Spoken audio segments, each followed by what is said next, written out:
And welcome to a brand new episode of the podcast entitled Couch Potatoes Unite! This is a podcast based on a blog of the same name because there are at least 13 reasons why I wouldn't change the name at this point, right? My name is Kylie and I love TV. If you feel the same, keep listening and or checking out the blog at couchpotatoesunite.wordpress.com as you're bound to find some common ground with something you like. For Couch Potatoes Unite, we're all about the wonders and the unique long-form storytelling of the small screen. CPU wishes you a happy spring and hopes you've been following releases of brand new episodes of the podcast on Wednesdays, as well as new blog entries on some Tuesdays, and as always, we have several more new episodes on the way. Because the panelists and I live lives behind our podcast, the episodes are published once per week. Subscribe to the blog or the podcast via iTunes, Stitcher Radio, and via Google Play to stay on top of brand new episodes. Episodes already published discuss a variety of shows around the water cooler, including but not limited to Broadchurch, New Girl, Game of Thrones, Marvel Agents of S.H.I.E.L.D., Gotham, Supernatural, The 100, Once Upon a Time, Stranger Things, Doctor Who, the Arrowverse, including Arrow, Flash, Legends of Tomorrow, and Supergirl, and the Marvel's Netflix series, including Daredevil, Jessica Jones, Luke Cage, and Iron Fist. Plus, more episodes are in the works, including revisits for How to Get Away with Murder, Unbreakable Kimmy Schmidt, and our American Horror Story series covering Roanoke, final visits with our Grimm and Vampire Diaries panels to say goodbye to these long-running and ending series in two-part episodes. Plus, we'll be launching a new panel covering Sense8, a new series anniversary retrospective about the Buffyverse covering Buffy the Vampire Slayer and Angel, and because we also look back at shows now past, we'll be looking back at Third Rock from the Sun and Marvel's Agent Carter. What's more, CPU from time to time goes live. We've appeared at Comedy Outlet Mondays at Dog Story Theater and at Grand Rapids Comic-Con in Grand Rapids, Michigan, while streaming live on Facebook. More live appearances are being planned, so make sure you like us at our Facebook page, our Twitter, follow us at CPU Podcast, our Instagram at Couch Potatoes Unite, and or our Pinterest at CPU Podcast, or subscribe to the blog, our YouTube channel, our iTunes channel, our Stitcher Radio channel, or find us on Google Play.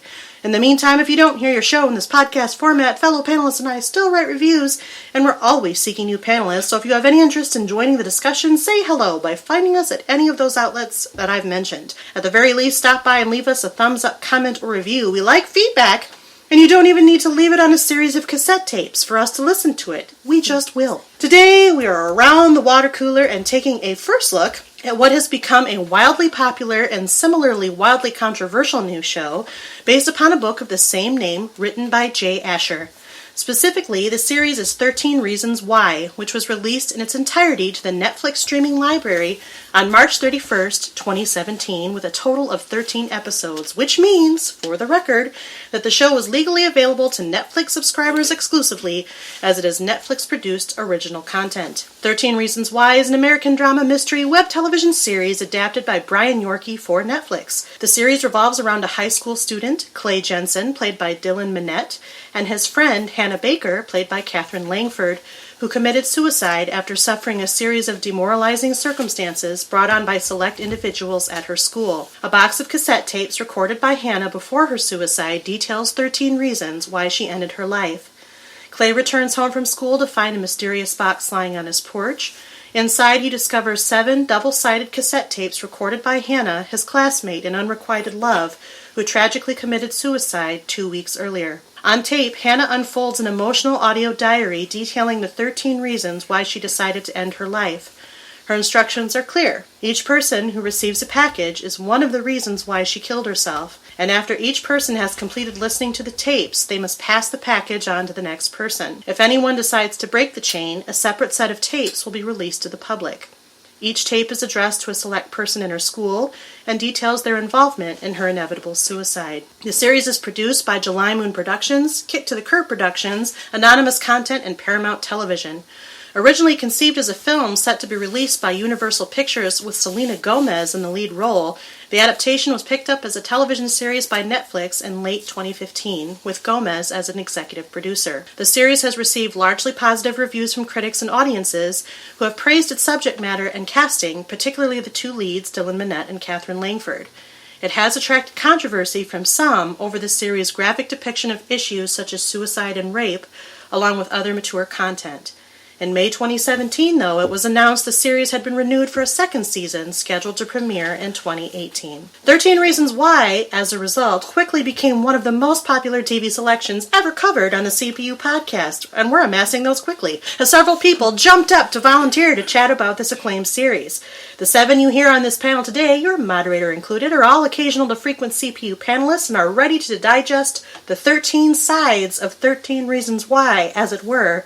So as always, it should be noted that all of our panelists have viewed the entire series and will discuss sensitive plot points. For those of you who haven't watched any of 13 Reasons Why and plan to do so, listen at your own risk, as there are going to be major spoilers. At this time, I'm going to ask the panel to introduce themselves if you listen to our podcast, and they as participants on the podcast should all know the drill, but just to remind everybody, for the sake of what we're about to do, what I'd like you to do is to tell us your first name, just your first name, how you came to watch 13 Reasons Why, what made you start watching, how'd you find out about it, what kept you watching, and then you get to rate your interest in the show. This is, of course, the standard CPU character question, though that question changes with each show we do.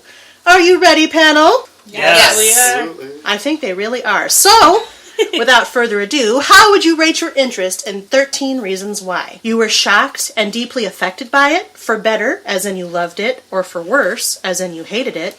In any event, you love the main characters and are determined to do what you can to help those contemplating the drastic courses of action that the main characters take throughout the show, like Clay Jensen. You thought it was the only meaningful way to call attention to social issues affecting today's teens, including bullying, objectification, the pervasiveness of sexual assault, and educators' inability to meet the needs of challenging social crises, either due to funding, lack of training, lack of support from administration, and so on, like Hannah Baker. You felt you had a duty to watch it, no matter how misguided that duty may have been in the end, or you watched it because a friend asked you to do so, like Tony Padilla. You liked it, but for all the wrong reasons, like Bryce Walker.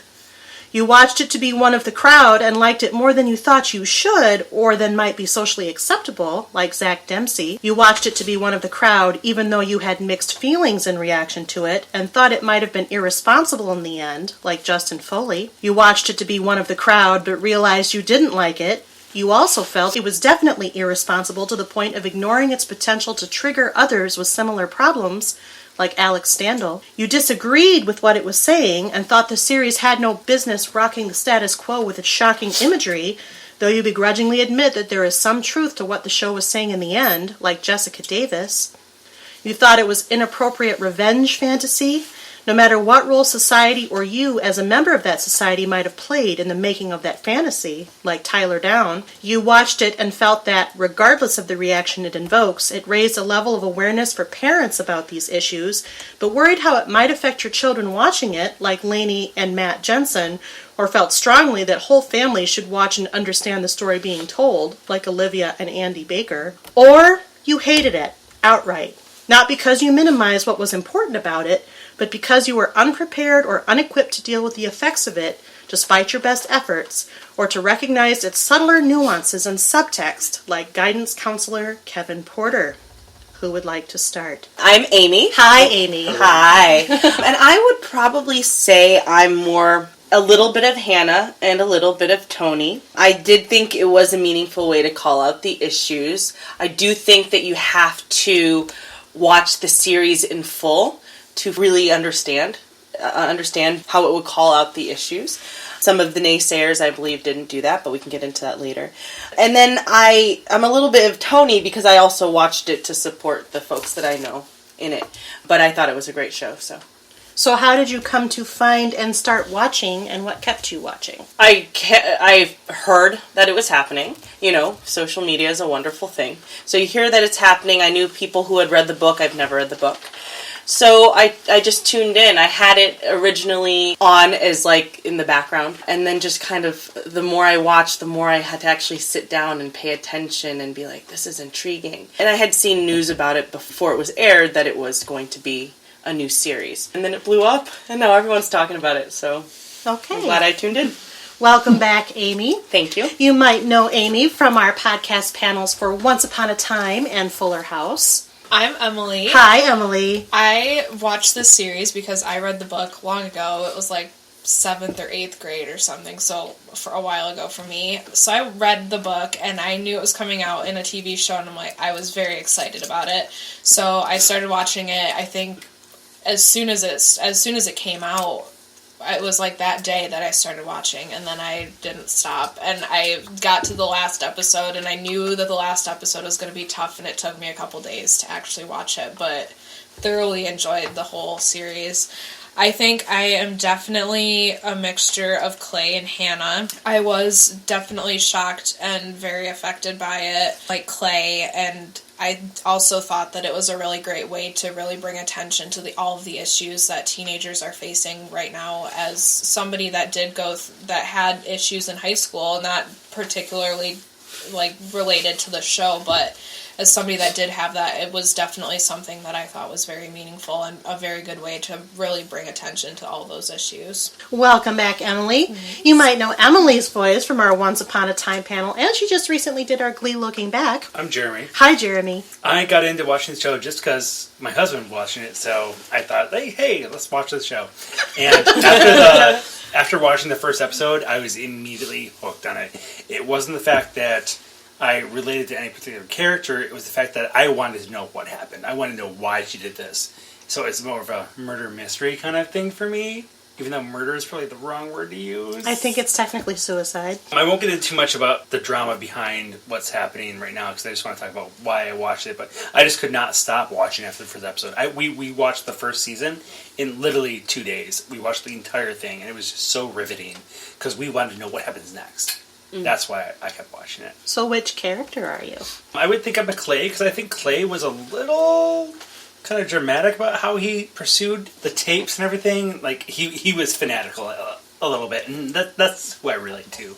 Okay, fair enough. Welcome back, Jeremy.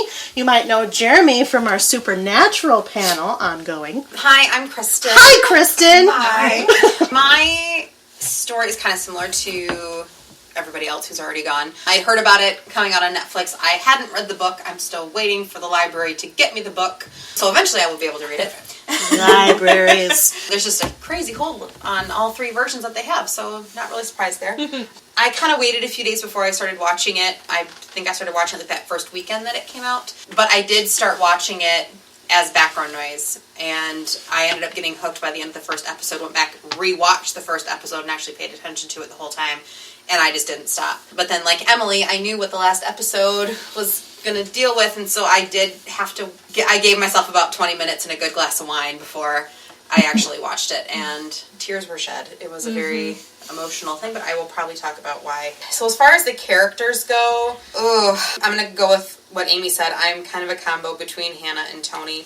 I really thought it was a great way to call attention to what's happening in today's society with young people and all the bullying that's just become this rampant thing among the other issues that were discussed. But I also kind of felt I had a duty to watch it, not because somebody was telling me to, but I felt like I just needed to, that it was something that I just had to do. Welcome back, Kristen. Thank you. If you follow our podcast at all, you've heard Kristen's voice. She's our most frequent panelist. I'm obsessed. I can't get enough. And we love you for it. Must eat on you. Have you seen how many I'm on? She's got a paragraph. Hi, I'm Andrew. Hi, Andrew. Hi. Hi. I started watching it because when I signed on Netflix one night, like right after it was released, and it was just like right there with the description, and I was like, I think I had students that were reading that. And I did, middle school students actually, when I was a middle school teacher for a random year. And I just put it on, the first episode, and ended up watching the first 6 or 7 episodes. And yeah, and then I put it to rest for a while and then finished it maybe 2 weeks later. I would say I am a mix between Hannah, mainly because I thought it tackled good issues, not good issues, it tackled real issues and working with a lot of kids and understanding the way they feel and think, and even how it's different than when we were growing up, which wasn't that long ago. I feel like I remember high school, but these kids deal with a lot more different issues. I'd say it was, a little bit of him. But then I want to jump down to parents, Olivia and Andy, mainly because I like the wording. You watched it and felt that regardless of the reaction it invokes, it raises a level of awareness. but not just to parents, to everyone, you know, fellows, kids, teachers. Yeah. So I'd say in between there, yeah. I will get into the discussion, but I wouldn't say I, like, loved it and I had to, like, you know, but I really appreciated what I tried to do. Welcome back, Andrew. Thank you. You may have heard Andrew's voice on our Unbreakable Kimmy Schmidt and our Fuller House and a few panels. You're on a few, aren't you? A couple of the flashback ones. It's true. It's true. 6 Feet Under. 6 Feet Under, You know, yes. all the ones by what's his name, too. Right? By which, what's his name? You mean that guy. The director? True Blood. Alan Ball. Yeah, Alan Ball. Thank you. That You guy. are. So far, that's true. Hi, I'm Jenn. I ended up coming across this series because, like Emily, I read the book growing up, although a little bit older than her. I was probably in like 9th or 10th grade when the book came out and I started reading it. And then things like a year or so later, I heard that Selena Gomez was going to be in the movie adaptation for it. So just kind of keeping that on the radar, not really like following along with it for a while. But then when Netflix announced that it was going to be a series and then she was going to be executive producer, I kind of started following back on it to see what was going to happen with it. And as for my interest in the show, part of it was just with like curiosity, just because I read the book, and usually if I read a book, I like to see the movie or TV show of it to see how well the adaptation does. But character-wise, I'd say I'm a pretty variety for combo for Hannah, Tony, and also Zach. I believe it does raise a lot of very important, relevant issues right now, and especially with how some of those issues are handled in schools. Also, like for Tony, kind of felt, just because I read the book, I felt like I kind of had a duty to watch it, but also in the event for Zach Dempsey, because not necessarily that I felt this way, but with the impact for the show, I think more people are liking it in a way that's a little bit more socially acceptable, at least a little more casual way, and not entirely like accepting like all the serious material that went behind the show. Well, hello, Jenn, and welcome back. Thank you. You may recognize Jenn's voice from our Fuller House panel, and she was also on our Looking Back at Gallivant panel. It was a very sing-songy panel, of course. And as you know, my name is Kylie. I'm moderating and participating today. That's typical for this thing. And I started watching 13 Reasons Why largely because the people you hear in this room were talking about 13 Reasons Why, as was the entirety of social media. I was like, what is this 13 Reasons Why? And I'm the oldest one in the room, not by a lot, but by enough. Jeremy, you cannot say anything. I'm not. That's why I'm saying that. And so it's not a book that I even remotely knew existed or was connected to, but at the same time, I'm friends with a variety of people with a variety of ages, and it just started to pop up on Facebook and then pop up some more and then pop up some more, and I finally went to one of our other panels. You can probably tell by the number of people who are on it in the room. And I said, what's this 13 Reasons Why, and should we podcast it? And they all stood up and said, yeah! So that's why we're here. I watched it for that reason. I kept watching it because, like everyone said, it was riveting. It was like you couldn't take your eyes away, no matter how much you might have wanted to in the end. And I don't want to compare it to a train wreck. That's almost oversimplifying or minimizing it. But you simply had to keep watching and get through to the end, even though you knew what was coming. Most people figured that out. I mean, even if they didn't know, they knew that was coming. So I just did that. That's how that happened. If I were to rate my interest in the show, I believe that I would be a Hannah Baker, because I also think it is a meaningful way to call attention to issues affecting today's teens. I think they've affected teens all throughout, but I think that their teens today are under a hyper lens because of things like social media and the instant access to information that can be disseminated. When I was growing up, we didn't have instant access and instant sharing, so. And then I also would, I think like Andrew, combine the parents' description in mine. Even though I'm not a parent, I'm old enough to be one of the parents on the show.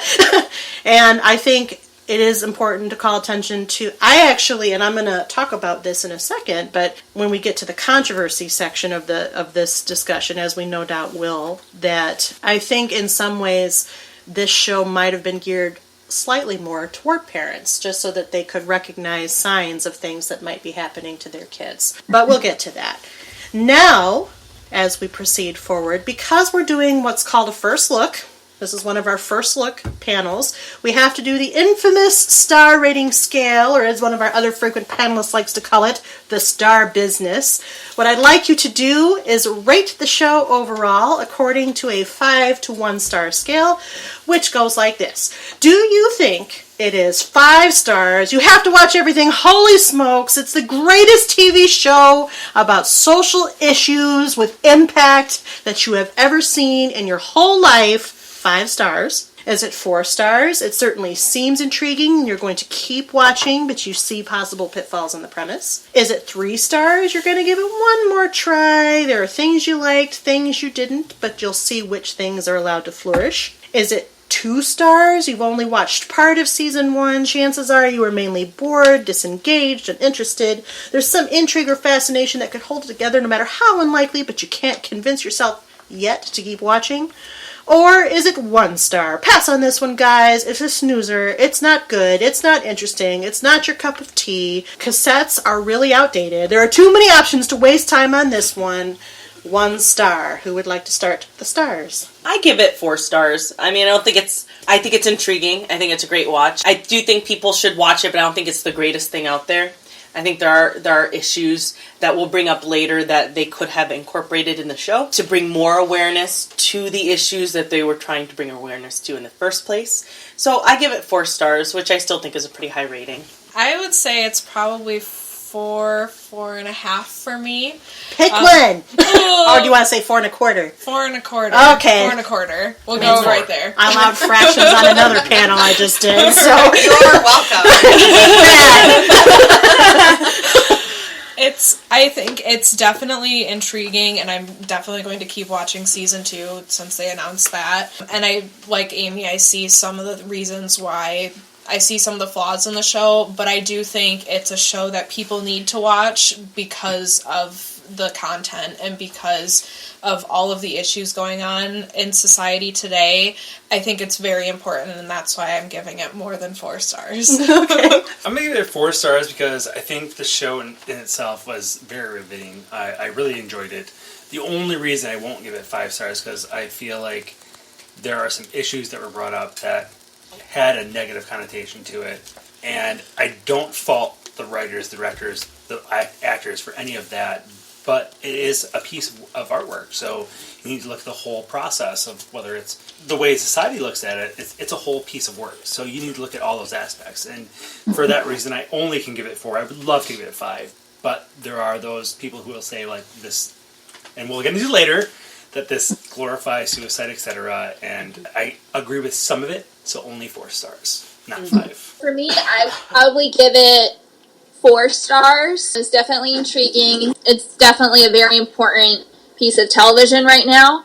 However, especially with the controversy and with them renewing for a second season without basing it off of a book, I think that there might be some possible pitfalls. I would also give it a 4, pretty much based on all the reasons that have come before me. And I do agree with Jen. I am a little nervous about a season 2, which is another reason I'm giving it a 4. I think if it was this is just the standalone, it's 13 episodes, we're done, I think I'd probably give it a little bit more. So the 4 is apprehensive of what the second season is going to do. However, there's other television shows out there that are based on books or literature that do multiple seasons after the original source material has ended, and it has been good in some cases, so I'll be slightly optimistic. It'll be nice to see where they go, but we'll get into that later. I don't want to do too much now, so 4. Solid 4.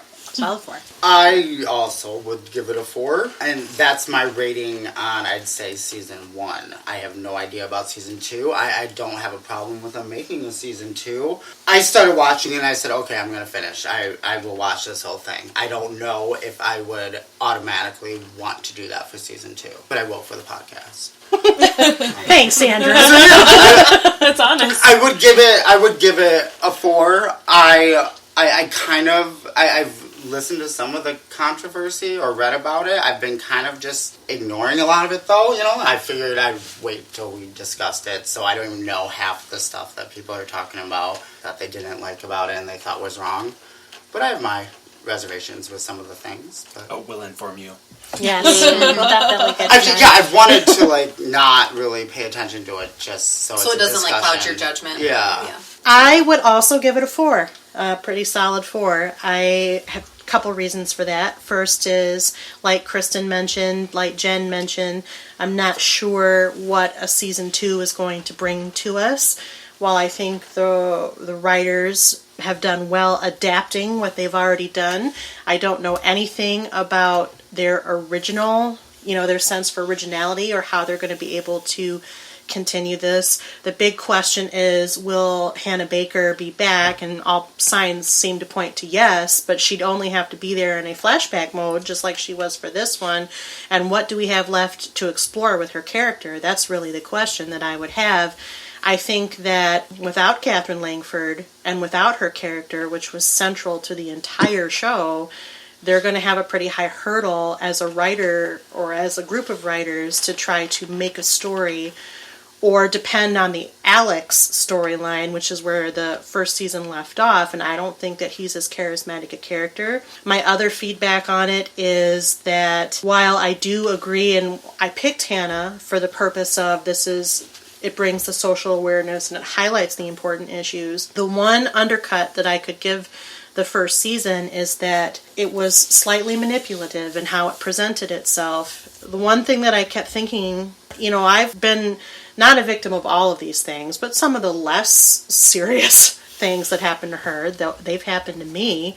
And I just kept thinking to myself, like, wow, what a perfect, pardon my French, shitstorm of stuff to have led to this. And, does this really do us a service? Is there, people out there that really experience this kind of crap all at once? And I don't know. That's where the art comes in, and that's where, but you have to ride a fine line as far as how manipulative it feels sometimes. And there were a couple of episodes, not all of them, not the most important ones, but there were a couple of episodes that left me feeling like I don't know about that one. That reason why just felt like it was forced a little bit. So that's where I land on my 4.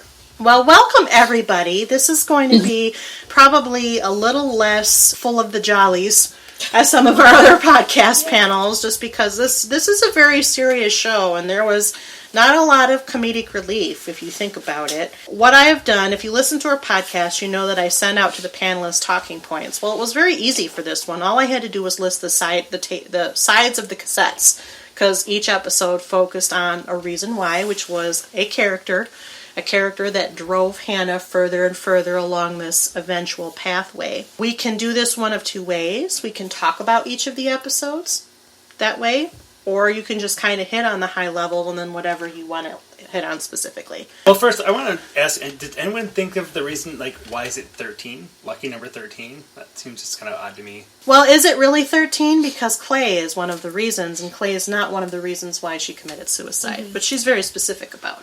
So is it 13 or is it 12? It could also technically be 11, too, since Johnson's listed on there twice. Yeah, That's it's just also well. true. Say that. I wonder if it was a marketing thing. Probably. Maybe. But the book was called 13 Sounds Reasons better, Why. 13 Reasons Why, as opposed to 11 Reasons Why. So It's a stronger number, I think. Mm-hmm. But it also leaves it open, because then one of my favorite things that happened in one of the last episodes, I think the last episode, was Clay used the 14th side, the blank side, 7B, and went to get Bryce's confession. I don't know, I think that was nice, because it's not 14 Reasons Why, even though it could be, it's not 12, like Jeremy said, it's 13, and that's strong, but adding one more, having Clay kind of step up finally and, do something for Hannah when he was having such a hard time admitting his feelings to her earlier. What stuck out to you? a lot of mine stuck out with Jessica, actually. I think she was supposed to be her best friend, and turned out to be complete opposite. Just total flake, and just, I hate her. I want to choke her. But then, at the end, I felt for her. I saw her struggling into this black hole of depression and alcoholism, and and I was like, oh, she's a person like, oh, I didn't want to see that. I just wanted to hate you. And I don't hate you because I feel for you. So that was one of the ones that stuck out to me the most, was the friend that realized in the end that she failed her friend. I was going to say, as a person that's dealt with the Jessicas in my own life, I've had those people that have been friends and then not stepped up and helped me. That definitely was something that stuck out to me too. Just watching her and seeing her struggle and realize oh crap, I was one of these people. I tried to deny it for so long, and then now I'm realizing, yeah, this is partly my fault. I could have helped her. I could have been that person. I can't imagine living with that guilt and with those feelings, and watching her struggle through it was really hard for me. Watching Jessica or Hannah? Jessica, towards the end, when Jessica started realizing that it was her fault, that was really hard to watch, and to see her emotionally grow through the show and everything. So it's important to note, though, that part of the alcoholism and the downward spiral for Jessica was not, that was the end realization, how she treated Hannah, but her actual descent was caused by the rape. Yeah. Right. Mm-hmm. So, and that happens twice in this show, so I should put out a disclaimer that if you listen to this and you are susceptible to triggers, obviously this is an audible show, but we will be talking about suicide and rape. That is two of the subjects of the show. What I kind of mulled over as I was watching it, just as a whole, this is a very general overview, is thinking, like, if you've never gone through the high school experience, the public high school experience in particular, then you would almost think like, oh, this is such an exaggeration. But it's not. Like, this stuff, it actually happens, and it actually happens like that. People are that extreme. You've got the different groups, the popular kids, the bullies who are sometimes the popular kids, the ones who are the oddballs, and and then the ones that kind of blend in, that don't really do much else besides kind of stay out of the way and do their own thing. So even though social media was non-existent when I was in high school, it did exist as I got older, and I think, like, wow, that would have been really hard to deal with bullies and with all of that stuff, and have this public social media, social network component to escalate things. So it just kind of, it brought back a little bit, as well, as Emily was saying. We've all kind of been a little bit of Hannah and a little bit of Jessica and a little bit of Alex and a little bit of Clay and maybe even Bryce and Justin. I don't know everyone's experiences, but I think we can all identify in some way or another, no matter what age you are. I know the parents, I feel like, that this might have been geared towards, have their own high school experience that they may have forgotten about. So I think, as Jen's the only other person, I think, that's read the book. And did you read the book? I didn't get to yet. No. So in the book was written in like 2007, I think, and at that point social media wasn't as big as it was. So I would like to point out that in this show, that yes, they brought it to 2017. They didn't alter the content of the story, and they kept, like, they used the tapes. I was curious if they were going to keep it as tapes or if they were going to change it to something more modern. But they also didn't blow up the whole social media thing like it didn't in the book. So I thought that was really nice that they did stay true to the book as well as they did. But social media, knowing what we know about it, it's huge. It's an issue. So we mentioned the cassette tapes, and one of the controversies, I'll do the light one right now because that's just, we'll delve deeper as we go. Ease in. Yeah. So one of the controversies is that they're still using the cassette tape device as opposed to something more modern, like an Snapchat. iPhone or Yeah. Snapchat, for audio. Not for 30 seconds in a race. No. Say all of it in 30 seconds. That's just too much work. Yeah. But they use the cassette tapes instead of something more modern to preserve this audio diary that she leaves. And some of the younger generations reacted adversely to that. They thought it was hokey and inappropriate because we were essentially looking at a Gen Z crowd in high school who may or may not have even seen a cassette tape before. What did you think about the... Whoa! Hands went up! Put your hand down. I really liked the cassette tape. I figured it was something from the book. But the reason I liked it is because it's analog. It can't be as easily manipulated as digital files. And knowing how, I think it was, the first episode where Justin had that very poorly timed picture of Hannah coming down the slide that he'd taken with his smartphone. You know, smartphones were around in 2007, but they were still pretty new to the market. And just how fast that digital image circulated throughout the student body. I thought it was very poignant that Hannah chose to use cassette tapes because it couldn't be manipulated. It was very, it's solid. You know, it's great that at the end Clay makes them digital to give them to her parents. It's a little easier of a delivery method for them, but I thought it was very appropriate. I agree. Yeah, it was very purposeful. I think that the reason she chose cassette tapes was because they give a sense of permanence. Like, they are immutable, they're there, and you can't change them. And there's a little throwback to the last generation, but I did like the fact that Clay did make them digital, but that was like kind of an easy out. Like here's these were cassette tapes. Like she had to mail them to people. It wasn't like sending them via Instagram, Twitter, Facebook, whatever. She had to mail them to people. So it was a conscious effort of will to do this. And I think that's one of the reasons that she ultimately decided her fate. Is like, she's like, I'm going to put this much effort into this, and I'm going to mail these out. Who mails anything nowadays? Do you mail anything? Do you mail anything, Kylie? I mean, sometimes, but I'm older. If you mail something, you actually put the effort and thought into doing it, in which I think she put the effort and thought into her own suicide, and she thought it out, and she planned it out the right way, and it lends a sense of permanence to it.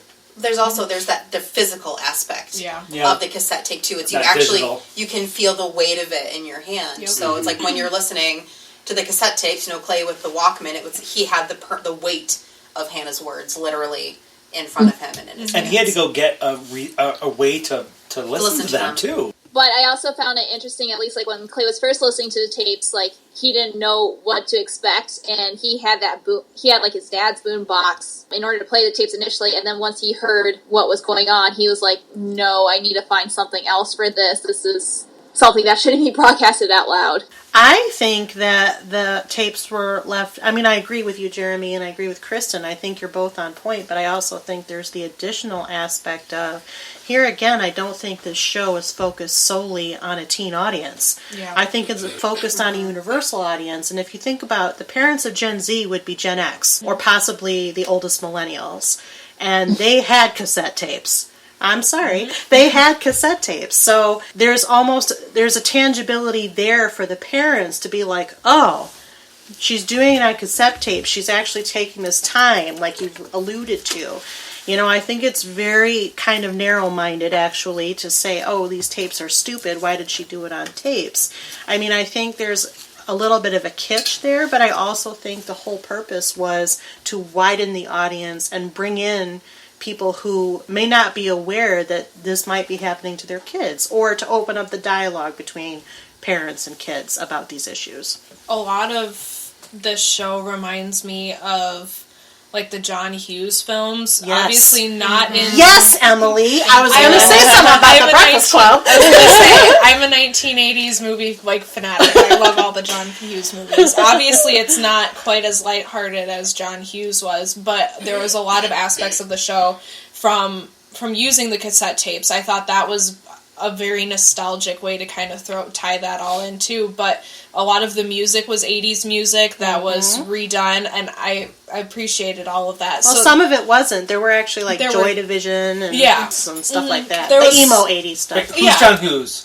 I'm just kidding. No one's buying it. Not one bit. So I related to this show in that sense too, just because I grew up watching 16 Candles and Breakfast Club and Pretty in Pink, and there was a lot of aspects of those movies that I found in this show as well. Who felt for Tyler? Not me. Is Tyler a sympathetic character to anyone? Let's start that question. I think he's an outsider. I think he's sympathetic that way. I don't agree with anything he did at all. I kind of hated him a little bit. Yeah, I'm going to hate him in the next season. I am definitely sure of that. But I do see where he could have been considered like an outcast. it could be difficult for him. And I feel that. For me, at least, like, seeing Tyler, I don't want to say all of it was self-inflicted, that, like, he brought it all on himself, but, like, he is an outsider, like, doesn't really fit in with everybody at the school, but at the same time, a lot of the stuff that he did was not acceptable either, and not necessarily saying that karma kind of got back with him, but karma might have gotten back to him, like, maybe to a little bit more of an extreme. I'm going to say he brought a lot of it on himself. I mean, there's being an outcast, and then there's crossing the line. And I think he crossed the line multiple times, and then tried to budge in on the circle of people who were conspiring to keep the truth of the tapes. You know, to me, he was the most slippery one, deserving of the least sympathy, other than Bryce, the rapist. Yeah. Because he was the stalker, so he was like 1 step or 2 steps away from rapist. So. He was inappropriate, and he knew he was, too, and that's why I don't find him sympathetic at all. And then he tried to get sympathy. He's like, oh, I wasn't doing that. And you're like, no, I have absolutely no sympathy for you. You're creepy. You're hiding in the bushes, and you're taking pictures of 2 girls making out. I mean, I'm just saying. So let's talk about Justin Foley. Okay. Typical... I had so many mixed feelings about him. I agree. I hated him for being an ass. He was that boy in high school. He was the popular kid. And he knew that he was a good-looking jock that a lot of girls would love to be in a relationship with or go on a date with. And but then I started feeling for him when he went back to Jessica and was really, truly upset and was like, I need you. I need that support system. I need somebody to be there for me because my parents are horrible. They kicked me out. I need somebody. His mom's an alcoholic and his stepdad's abusive. Yeah. That's when I started feeling for him, and I felt some sort of sympathy for him. But I just felt so many things about Justin Foley. See, for me, he came off as this kid who's trying to be the popular kid because he doesn't fit in. He feels this desperate need to belong, and because of his parents mostly. And I don't know. I felt for him a couple times. A couple times I hated him. I wanted to slap him in the face. And then the other times I just wanted to give him a big hug. Like, it's going to be okay. I think it's going to be the theme, actually, is we love and hate them. Yeah, because you don't really know somebody's whole story, and that's kind of the theme with all this. We don't know. Yeah. We didn't know about Justin the first time that we see him for, tape 1. And Hannah, I don't think ever really saw that side of Justin's life either, which, not that it would have changed things, because it was really his behavior, but... Yeah. You don't really get to know that person outside of school. Well, especially considering he has 2 tapes, tape 5, the second side. Yeah. Who can say how they would react in that situation? We all would love to say that we would be the knight in shining armor and jump up and say, don't do this, don't do that. But at a party situation, who knows? It's so hard. I know, like, back in high school, they always said, if you see somebody getting bullied, like, say something. That's so hard to do, especially as a high school student, to sit there and watch somebody get bullied and then have the balls to get up and say, hey, this needs to stop. Because then it opens you up to all of this other ridicule. And you get repercussions. Yeah, and people, the teachers and the parents, it's almost like they're ignoring that fact. I don't want to say that they don't understand it because they've been through it too. It's not, they can't not understand it. Exactly. There's just that little spot that they're like, oh no, that doesn't happen. No. And it's very frustrating to watch. Kind of bouncing off of what Emily said too, I think a lot of it also depends on like the politics for the school too, whether it's like public school and the administration, or in my case when I went to a Catholic high school, like who makes all the donations, or like which church is it under. I think part of it too, like going back to the bullying thing, is that like if you do have the balls to step up and say something, but the administration kind of like frowns upon it or makes you feel like you were the person that was at fault, not the actual bully, then those repercussions can kind of haunt you afterwards later. Justin, I'm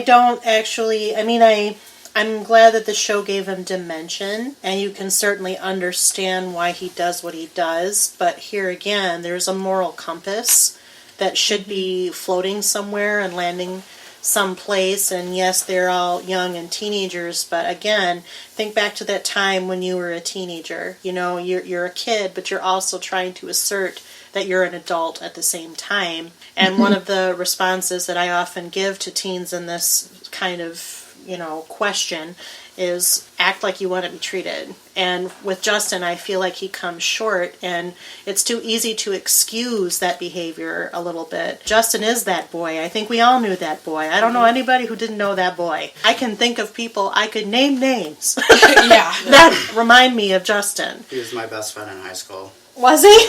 That Justin?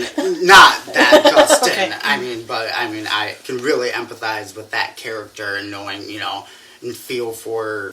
these are all flawed people. These are all flawed characters. The good-looking guy that was dealt a bad cards, had a bad life, and just strived for acceptance and to fit in, like you were saying, and did some pretty douchebaggy things, and, but lived a life that you didn't really understand back then, and so, who I'm talking about, we don't talk anymore. But during the whole thing, yeah, a lot of it was like, oh my god, that's... There's also a part of that character, as you're watching it and you're kind of discovering what his motives are and his background, and they dive more into that, where he's also, his relationship, for instance, with Bryce. Now, we haven't talked about Bryce yet. He's as much, I can't say Justin's a victim, that's not the right word. But, he's also craving that kind of popularity, that status, that, defending Bryce and, his own family life and trying to live up to being the popular kid, but not really having the support or the funds or the family life or anything to kind of live up to what his popular friend circle has, like Zach and Bryce and all of the other characters, and Alex too, even though he kind of, we'll talk about him, he kind of falls in a different category. But I think the component that I found most interesting about Justin was the family life was at odds with the persona that he showed people at school. And I think that that's a reality too. Mm-hmm. I think it's a reality, but I also think that, he did douchebaggy things, as Andrew said. Yeah. It's not an hard. excuse, yeah. but without that element, I think he would be a much more shallow character. That's true. But I think they were reserving that for Bryce. Yeah. Speaking of Bryce, do we want to segue right into him, or do you want to ease into Bryce, since he's tape 6, side B? Let's go down the tapes. Let's go down the tapes. Yeah. So Jeremy already talked a little bit about Jessica. What did everybody else think of Jessica? I felt for her. I really am, I felt her pain. And, I could see that there was, at first I was like, I didn't like her, but then throughout I was like, she has a lot of pain. And, and she was one of the ones that broke my heart the most overall in the show. She was hurting, and a lot of times she didn't, and part of it she didn't know why. And, just seeing her break down and then come to the realization and going through this downward spiral and kind of not knowing everything of why, but it was happening, and she broke my heart. I felt for her too. At first because I feel like we all had a friend like Jessica where we had this friend and then we fell out and then they kind of fell with a different crowd and they weren't the person that you recognized them to be, and I felt like she was changing before Hannah's eyes, and that wasn't her real self. But what broke my heart, similar to what Andrew said, was towards the end where she was breaking down and realizing it. Because as I was watching, I thought, she listened to these tapes, she's denying what's there, but part of me is like, she believes it. Mm-hmm. There's got to be somewhere where she believes it. And I feel like when she hears it out loud from Justin about the rape, and it just all kind of crashes on her. And I don't feel like he told her anything that she didn't already believe. It was just more validating. So to watch her go through that, I wasn't mad at her. I was never mad at her in the show because I felt as though her motives came from a place of hurt and confusion and trying to fit in, and a little more complex than what I think she showed people at school. Yeah, I agree with that. I think Jessica was a more forgivable character, where maybe you didn't agree with everything that she did and you wanted to, quote, choke her sometimes, but I don't think she necessarily did what she did to Hannah intentionally or maliciously toward Hannah. No, and when you see her spiraling into that that black hole towards the end of the season, you're just like, oh my god, I feel for you. I understand where you're coming from. That I think the end of the season for her is where you can really relate to that character and understand where she's coming from. Alex. Alex inspires quietude. Yeah, Alex was... His father was played by Mark Pellegrino, a character actor on many of our favorite sci-fi shows, like Supernatural. Yeah. As soon as I saw him come on screen, I was like, what the heck is Lucifer doing here? The devil is descended on 13 Reasons Why.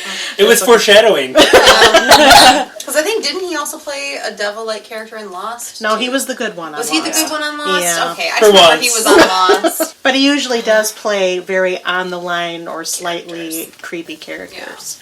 I thought Alex was another very complex character because it would be so difficult growing up in a high school where kids are drinking and doing all these things and then have your dad as the cop. We see that for the first time when he goes speeding down that road with Clay in the car, and I just don't know what to feel about Alex. At the end of the season, when it's implied that he's shot him, or when we find out that he has a gunshot wound to the head, I thought that was a very interesting thing, especially because we talked about Tyler already, but going back to him, where it's almost implied that he shot Alex. I think that's an interesting thing, and I really hope they delve into that and show us that in season 2, because You said that Tyler shot Alex? it's implied. Yeah, if you missed that, Well, it's... It is, with the picture being burned. I don't see it that way at all. I thought that interpreting what Emily said for that, how I interpreted it, I thought it was Alex as him being suicidal. Yes. I also interpreted it. Well, especially too, like, obviously we see Tyler, unfortunately, like, stocking up on guns and ammo towards the end of the season, but for Alex, like, with his dad being a cop, he could easily figure out how to break into a safe or something and find one of his dad's guns. well, there's that, but then Tyler was burning the picture of Alex. Well, and Like, one down. yeah, there's I totally See, him there's as, that, but- homicidal, like... oh yeah, If Yeah, it goes either I- way, we won't know for another year. So. But there are clues. There was very similar clues that Alex tried to commit suicide and he failed. You know, He did cut himself. he did, but he also cleaned his room, and that's a very psychologists and everything. Usually they like people who are suicidal, like Hannah. Hannah cleaned her room and she made everything nice and pristine, so her parents wouldn't have to do it. Yep. And then she went and committed suicide. And Alex was also seen cleaning his room the last time we see him. His dad comes in and says what a good job he did cleaning his room. I think that Tyler, showing him with the pictures of people, showing him with the arsenal that he is accumulating in his bedroom, I think that's a red herring for Alex. But I think something that is leading somewhere else. Because I think at one point Alex was actually nice to Tyler. Mm-hmm. And so I could see him taking the photo down as I'm not going to focus on him. That's the way that I saw That's it, the way that I actually. see it, is I'm not going to focus He on burned him it, because right? he redeemed himself. Yeah. But that's, He's crazy, maybe. He's crazy. A little. We're all a little crazy. There's Or so he's many burning different- evidence that no, he was never a target. I don't want it to seem like he was Yeah, a target. I'm with Kristen. That's the way I I just can't interpreted see it. them doing a second season about another suicide as opposed But to it's something a else. failed suicide attempt, and Yeah. that's something they haven't covered. And there are after effects when someone tries, Coma. there's social aspects Yeah. when someone tries to kill themselves and fails. It's how does society see that person? How does that person then interact? How do they jump back into their life? And going off of what Kristen said too, that was actually the original ending for the book, was that Hannah tried to commit suicide and it failed, but the tape still got released.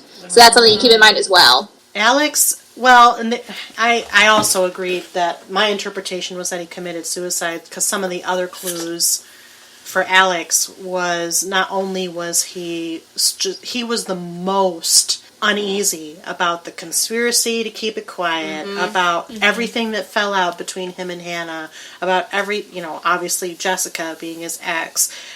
he was the most openly critical of all of the people. In fact, I think it's him in one of the final episodes that goes around the table and says, and you were, and you were, and you were.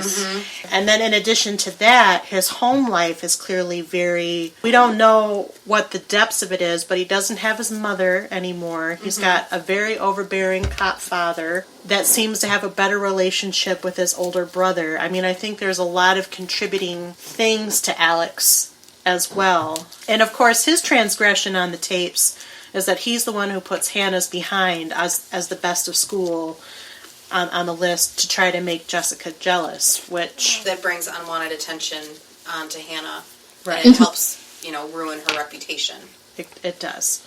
In addition to what's already happened, which is Justin's photo and rumor. So I don't know. I don't know what to feel about Alex either. I don't know where I don't think we will until his story gets fleshed out. I was going to say, of all the characters, I think he's the one that we know the least about. And I mean, we've seen a lot of him, but I think he's the one we know the least about. And I hope that season 2 really delves into his character, because he's fascinating, and he's such an enigma of just different things, and so I think it would be very interesting to see his story get fleshed out. I knew Alex's. I remember knowing Alex's. Not necessarily with the end, but, the guys like him who were trying to ride the line and maybe do okay, but, I mean, his cross had an arguably okay intention. It just had collateral damage in the process, which is something to think about. Let's talk about Courtney, the closeted student council person with 2 gay dads who kisses Hannah and gets photographed. What do we think about Courtney? I thought she was a bit annoying, but if I'm honest, I just think that she made some bad decisions about how she was going to interpret. She throws Hannah under the bus and tries to act like she's this really wonderful, go get 'em, diplomatic, whatever person who wants to stay hush hush about being gay or whatever her other issues are. And it just, Courtney's exist, but as far as the character goes, I was okay not to see her on the screen. I just didn't care for that character very much. Well, that really was her only reason. Her big reasoning was that she was not ready to be out because of the negative attention it might bring to her dads, who she felt already received negative attention. Right, but I just didn't care for her as a character. I would agree with that. I just don't think she had any depth to her. That's maybe what it was. I just couldn't connect with her. I just...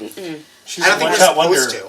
They and probably didn't want us to feel for her, relate to her. She was just... I don't think did anyone here connect with her at all? I didn't. Yeah, kind of going off that too. For me, at least for Courtney, what I really didn't like about her was that, even though she does a lot for the school, as I think she's on student council or something like that, plans a bunch of events or whatever, she's still very much self-serving. She only does the stuff where it's okay, how is this going to benefit me? How is this going to affect me? And what do I have to do to make this either not be affected by me or not tied or associated to me whatsoever? And that's probably what bugged me the most, especially when she threw Hannah under the bus like that. But then, didn't she also say when Hannah's mom was coming to school that she was friends with Hannah? Yep. Too, and her mom called it out. Was if any of these students were friends with my daughter, they would know that she thought roses were cliche. She's a social pariah. Yep. Courtney will be friends with you or use you in a way that benefits her.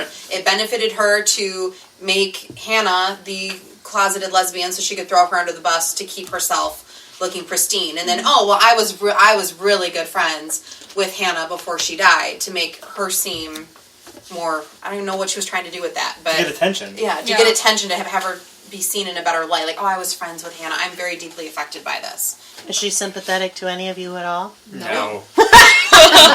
Resounding no. No. I hate to say it, too, that there is no effect with it like that, just because, obviously, I've known friends who've had a hard time, coming out to their friends and family, but at the same time, again, she's just trying to look out for herself and doing it in, the worst way possible. Yeah, I think that's what I agree with, and, that's not a very good champion on that cause, is what I'm thinking to myself. It's almost reinforcing stereotypes that maybe they thought they were trying to break. I don't know. Is Courtney in the book? Yes. Yeah. Is she depicted accurately? As I remember, yeah. Yeah. Yeah. I'm trying to... It's been a while since I've read the book. I don't know. I just read the book, and we can maybe get into that a little bit later, how the book and the show differentiate and the pros and cons of one or the other. I honestly was not a fan of the book, which is not like me at all. Like, I like the book over the movie, over the show every time, and this one, which we probably talk about later, I would not a fan. But it's very accurate, yes. So I'm just wondering if maybe Courtney is kind of a byproduct of the time at which it was written, because there's been a lot, there's been a lot of evolution and sort of the perception and dialogue around LGBT. Well, and the race card too. She's Asian. That's the race card is like they're smart and they're successful and everything, so that could have something to do with it. And has 2 gay dads. Marcus Cole. Marcus Cole's the $1 Valentine date who basically tried to cop a feel and then got pissed when she said no and humiliated her. Another character I have no sympathy for. None. We all knew him. We all known Marcus. Yeah, he was just very annoying. At first, I'm like, oh, he's really sweet. He's trying to like. Hannah thought this is my chance at a fresh start. And and then he was a jerk, a terrible person, and all of my feelings for him went down the drain.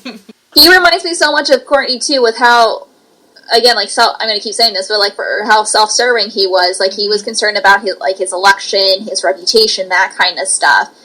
But at the same time, with what happened with Hannah, he had like no sympathy towards her whatsoever. And like, as soon as that thing happens where he tries to cop a feel for her, like, everything I felt for Marcus, like, at least towards like sympathy and like, oh, I actually like this character, like, instantly went away. He's fake, and he's fake in a worst way, because he's actually dangerous fake, as opposed to Courtney, who's just fake for self-serving reasons. He's fake for reasons that almost include sexual assault. Here again, he's kind of just shy. He's not the stalker, and he's not the rapist. He's the one in between. There's a lot of talk around, sexual assault culture, which I'm sure we'll get to in a minute. But I don't feel any sympathy for Marcus either. I knew Marcus's as well. Not that anyone would try to do anything to me, but I knew people who were victimized by Marcus's. Yep. He evoked strong feelings. I was like, nope, don't like him. I knew it even before it happened that he was that guy. And I don't know why. I just did. Because he was fake. I didn't have a good feeling about him either. So then we have Zach, the basketball player and the one who has a crush on Hannah.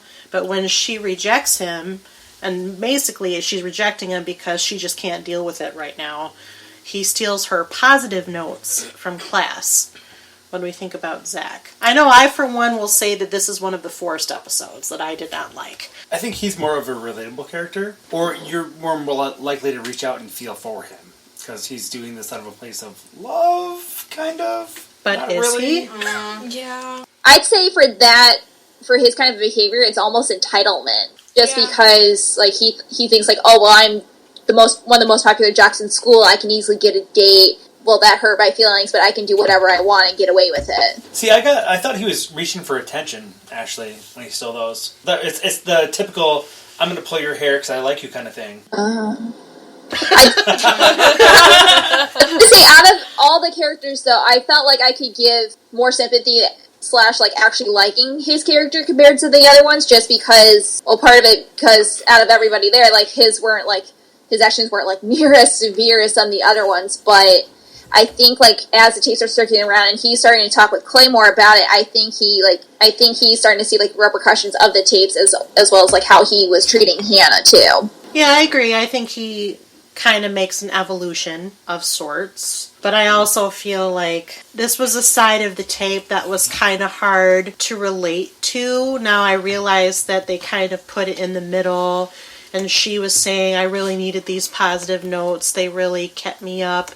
And most of them were from Clay, anonymously. This one was hard for me to kind of wrap my brain around in terms of the overall.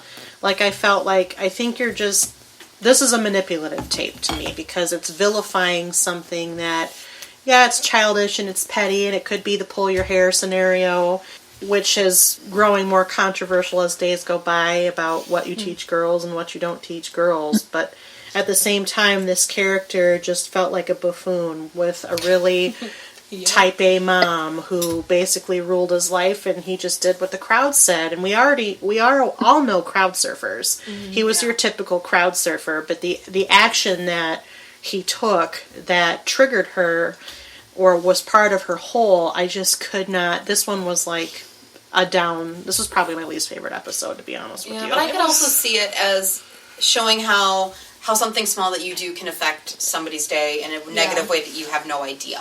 And it's, his reason, it's kind of wishy-washy for Hannah to be like, this is your tape, this is why. But if we're trying to reflect on that, like how something you do, she really needed those, like you just said. And by him taking them away from her, just trying to be petty about, you shunned me at my advances, so I'm going to make you not get your positive notes. I don't think he understood the repercussions of what else was going on in her life and why those were so important. It's like taking away your coffee date. I think his was the most mundane of all of the things that on the tapes. I agree with Kristen that yes, this was it was. I think it was meant to be that. I know people always say like, oh, just smile at somebody. You never know what they're going through. I think that was what those notes were meant to be, and he was just being stupid and taking them. True. And also kind of, because I do understand what you're saying, but to kind of piggyback with what the ladies are saying as well, her situation with Zach was a piece of a whole thing. Yeah. It's kind of like added to the straw on the camel's back. It's just part of that. So even though it seems small, when you're going through, and I think we all understand this, when you're going through other crap in your life, even the smaller things that normally would be like, oh, well, that guy's a jerk, why does he keep doing that? It becomes a bigger thing because you can't mentally and emotionally handle it or react to it in an appropriate way. But, I mean, I'm kind of with you where it's like, okay, I feel like it was forced a little bit too. Yeah, and that's what I'm saying. Like, I buy everything of what you're saying, and I get that's what it was for, but I just think that there were better ways they could have executed it. Maybe used a better character, maybe a different device. I don't know. This one just felt a little off in the overall 13 sides, and one of the reasons why I marked it down to 4 stars personally, but that's just my opinion. So the next one is Ryan Shaver. Ryan Shaver is Tony's ex-boyfriend, apparently, which I caught that in the very last episode. But he is the alternative magazine editor, the one without school sanction, who publishes Hannah's private and personal poem without permission. Because Ryan gets her involved or meets her at a local writing group at the library. Poetry group, poetry slam. What did we think of Ryan? I thought it was kind of like a side episode, honestly. Like, this one didn't really resonate. This one felt forced to me too. Yeah. So essentially, tape 4, A and B, we're kind of just like, And part 5. We'll get into that. I don't like the character. Yeah. He pissed me off a lot. He was that pretentious gay boy that would probably out the straight jock and, just to be fun. Perez Hilton, he was my fellow gays have been bullied for so long, but I'm not. I'm cool. I'm popular. I'm going to be the mean girl bitch. And he needed to do... What'd you say, Jeremy? He didn't seem important to me. His character didn't seem important. Like, it could have been something that was left by the wayside. I wouldn't have cared. He seemed like a pretentious person that, and he published her thing. That's what his whole thing was for publishing her poem. Yeah, it was a betrayal of her trust. Yeah. Which, for me, I also agree that this episode was forced. You're right, tape 4, whoever said it, tape 4. But the publication of the poem, that ripped me apart, because that kind of, not the same thing, but something similar happened to me. And I was like, it wasn't that personal, but it was not something for public consumption.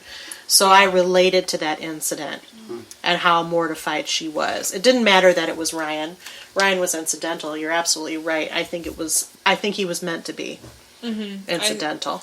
To me, he was another one of those Courtney Crimson, Marcus Cole characters that he was just self-serving. He was like, oh, I want my paper to succeed. And like Andrew said, he was just kind of that pretentious gay boy and that stereotypical, that very stereotyped person. And I think publishing the poem was not right, but I don't know. It was very an odd episode. Well, and I feel like how many self-serving people do you need to hit you over the head with before we get the point. Exactly. Like we have quite a few, and at the end of it, I'm just like, okay, it's another one of those. It's high school. Yeah. There's a lot of them. They're all self-centered and their I lives are understand more it, but important I than think anyone they could have else's. gone a different direction with a couple of the different characters that feel that way, and made it more poignant than it is with those particular episodes. I think we need a character like that, you know, because like there are, you know, they're all Some of the flawed, hate. but some of the ones that, you know, do really bad things, you can still relate to and empathize with and feel for, and they wanted to give us characters that we didn't, you know. I felt the manipulation there, where they were trying to tell us who we root for, who we can start to feel for, and then there's, you know, and even going back to Alex, you know, there are people in high school that are around for everything, but you don't know, that are secretive. So I just thought it was a good example of 12 specific people. Yeah, I agree, but I think you're hitting what I'm kind of bridging at without actually being able to articulate it. That's exactly right. They're telling you who to like. Yeah. Was Ryan in the book? Oh God, I don't even remember. I don't remember. I think he was. I'm pretty sure. I don't know what they would have done if he wasn't. But I don't. I remember vividly the poem was published. I don't remember if Ryan in particular was in the book, but yes, it was published. Yeah. And not They by just her fleshed out knowledge. that character. I'm just wondering if, because Emily, you kind of, and Andrew even, are kind of hitting on sort of the overgeneralized, stereotypical nature of this character. I'm wondering if, again, he is a byproduct of the time in which the book was written. But I don't know. It would have been more poignant back then, yeah. That was the time of MySpace, so... Yes. Yeah. Oh, my And space. yeah, Facebook wasn't really into high schools, I don't think, in 2007 quite And yet. poetry was all... Starting. That was around the time when I got Facebook, and then that started circulating, because it was right around, I think, 2005 or 2006 when Facebook was made open to the public. So the next character that we haven't discussed is Sherry Holland. Now, Sherry Holland is one of the cheerleaders. She ends up being Hannah's designated driver, but hits the stop sign, which then inadvertently leads to the car crash that kills the classmate that Clay is tutoring. Jeff. She was another character that I feel like was almost, I don't want to say one-hit wonder, because that gives it this whole positive aspect of it. It's really not. She was one that just served a purpose, and that was pretty much it. I don't have any strong feelings about her one way or the other.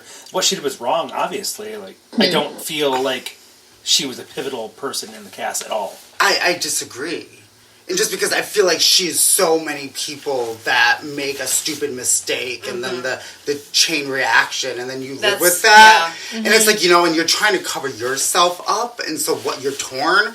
I feel like that's so many kids in high school. Yeah. You know, someone gets, you know, fucked up at a party, does something. Yeah. And it affects so many other lives and other people. Yeah, and then you have to think, this could really hurt me, but then I've probably done stupid stuff like that. I have done something stupid like that and ran over a stop sign and didn't call Andrew killed somebody. Jesus.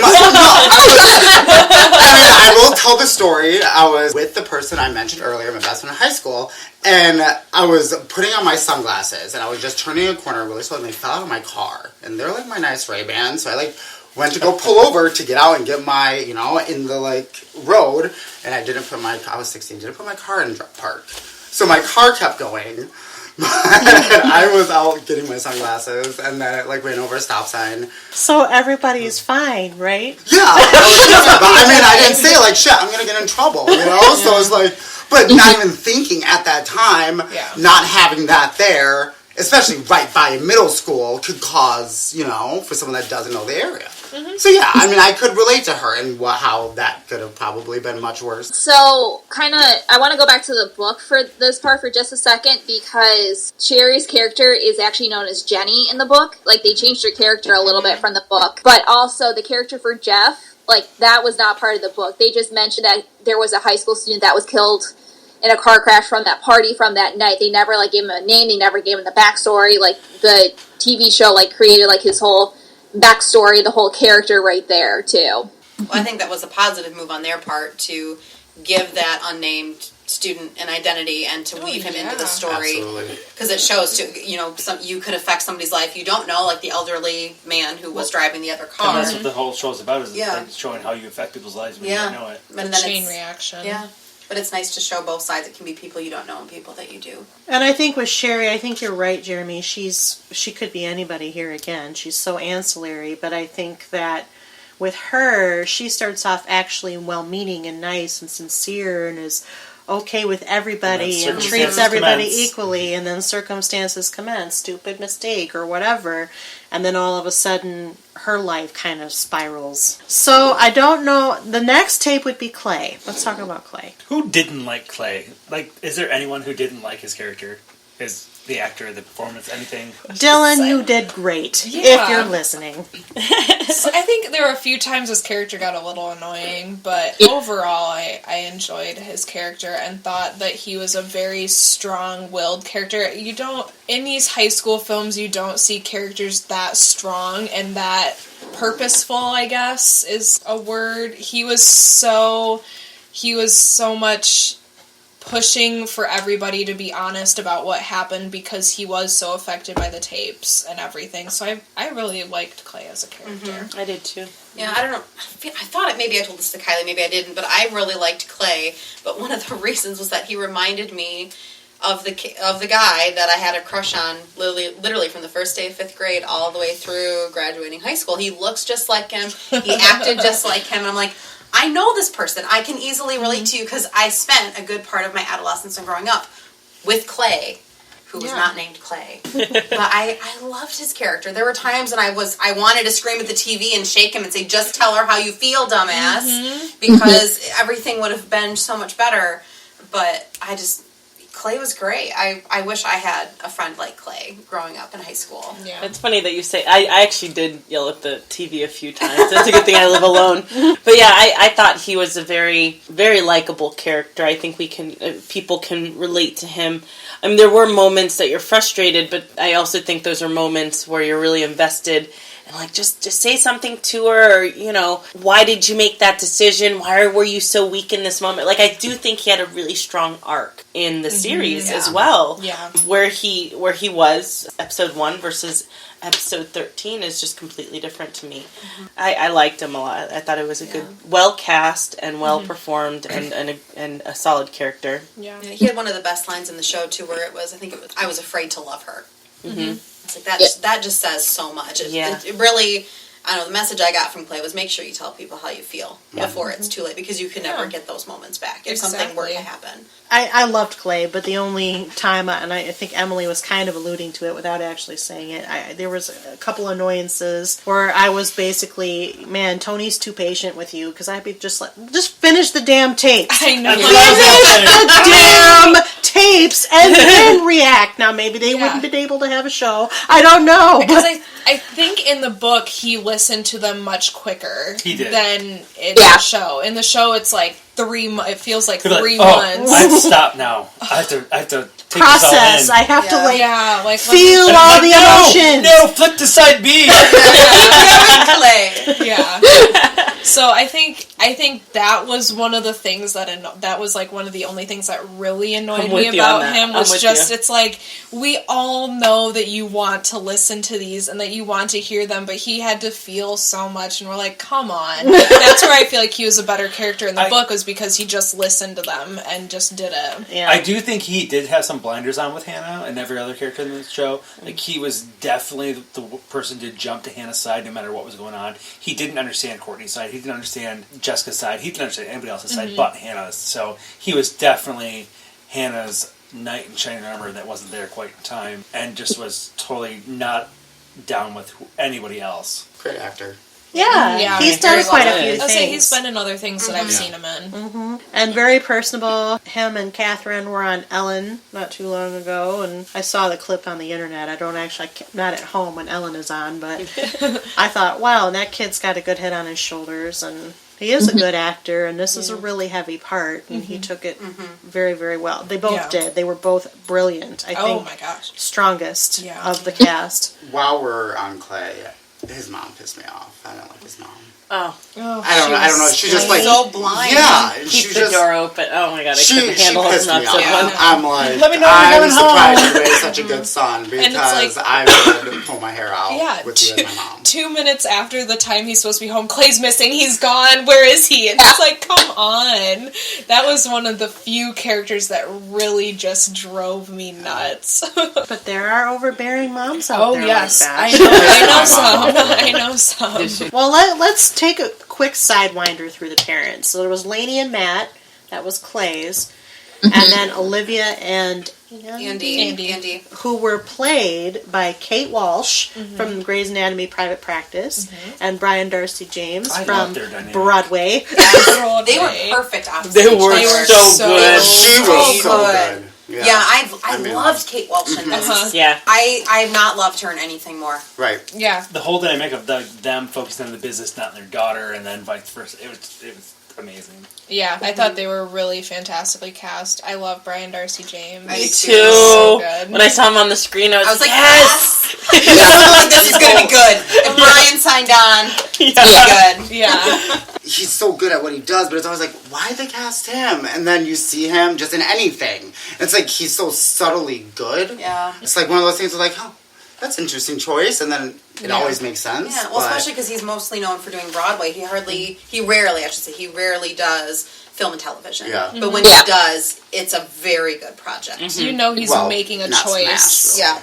Well, Yeah, not Smash. But this is for a Smash podcast. I liked her parents quite a lot. And his parents, there's a lot of struggle with. He apparently was dealing with some mental illness in addition, which is a dynamic that we have not spoken about. And actually one of the aspects of the show that I felt like they didn't do enough justice to. I mean, yeah, they depicted her suicide, but as a thread, not necessarily as the topic. They were more focused on the reasons for why she got there, but he was having his own issues, and there was a whole dialogue between him and his parents that was there, and they kind of gave it some focus, but it never really went anywhere or found a destination or a direction, even. And that was my big critique about that. I think that there are parents like them out in the world that have blinders on and don't necessarily see what's going on with their kids, which also then is juxtaposed against her parents, who are great to her, they love her, they take care of her, but they're so wrapped up in kind of the financial struggle and owning their pharmacy that they don't see the little clues she's leaving for her downward but slide. she also wasn't very open with her parents either. When she did spend time with them, she was very much happy Hannah, or, you know, I'm okay Hannah. She was, yeah, school's fine, you know, things are good. Yeah. You know, I think she tried to hide the clues from her parents. So maybe they didn't have the best open dialogue sort of relationship. Yes, her parents were great to her. You know, I know a lot of very wonderful parents with kids who, you know, I have a very open and very positive relationship with my parents, so I really can't talk about what Hannah was experiencing, but if you don't open up to your parents, they may miss the warning signs, but it's not always easy to do it. Right, and that's the larger context. You kind of looped in under the point I was trying to make. So we have Clay with his family and the very obvious mental health problem that they're overreacting to, and then we have Hannah and her parents and her mental health problem, which is subtle, that they have no idea about, which is more often the case than the other one. Right. And I felt like the show didn't balance, they balanced those two, but didn't take that to the level they needed to go necessarily. There was much more focus on the why here again, especially the sexual assault, which we're about to bridge into now. So again, warning for those that don't want to listen to that part of it. The show started the conversation, but it was like, here's the ball, take it and run. We bear no responsibility for starting the conversation. You just get to have it now. And I feel like that's where the controversy starts to seed a little bit. But do you think that this is something that they're going to be addressing in season 2? I hope so. Yeah. I hope that so. maybe they kind of figured, hey, if we do season 2, this is where we'll go. We'll go with the actor effects, and we'll finish these conversations that we gave the topic for. I think it'd be really a smart move for them to do it. Now that they see what that conversation is and what the opposing viewpoints are, it would really behoove them to take a tip from that and somehow incorporate it into the second season. I agree. It would be a missed opportunity if they didn't. So now let's talk about Bryce. Does anyone want to talk about Bryce? Well, I think we have to talk about it. Yes, I need to. So Bryce is the perpetrator of said rape. twice. Mm-hmm. Once with Jessica while she's so drunk she's blacking out, and he just does his business. And the other with Hannah when she's fully conscious amongst her protests, and it's completely shown, except for, the area you're watching it happen. To the point that Clay is so upset when he hears that this has happened, he goes over and confronts Bryce, and Bryce beats him to a bloody pulp, but all for the purpose of coaxing out his confession, which he records on tape. So let's talk about Bryce and his role in the show. I'm not anticipating that anybody would like this guy, right? And no one related He's to my this role guy. model. I just loved him so much. He's another one that I knew those kids in high school, maybe not necessarily to the extent of rape, but I knew those kids in high school, and going to the high school that I went to, being a football player was the top priority of most of the guys in school. Football was...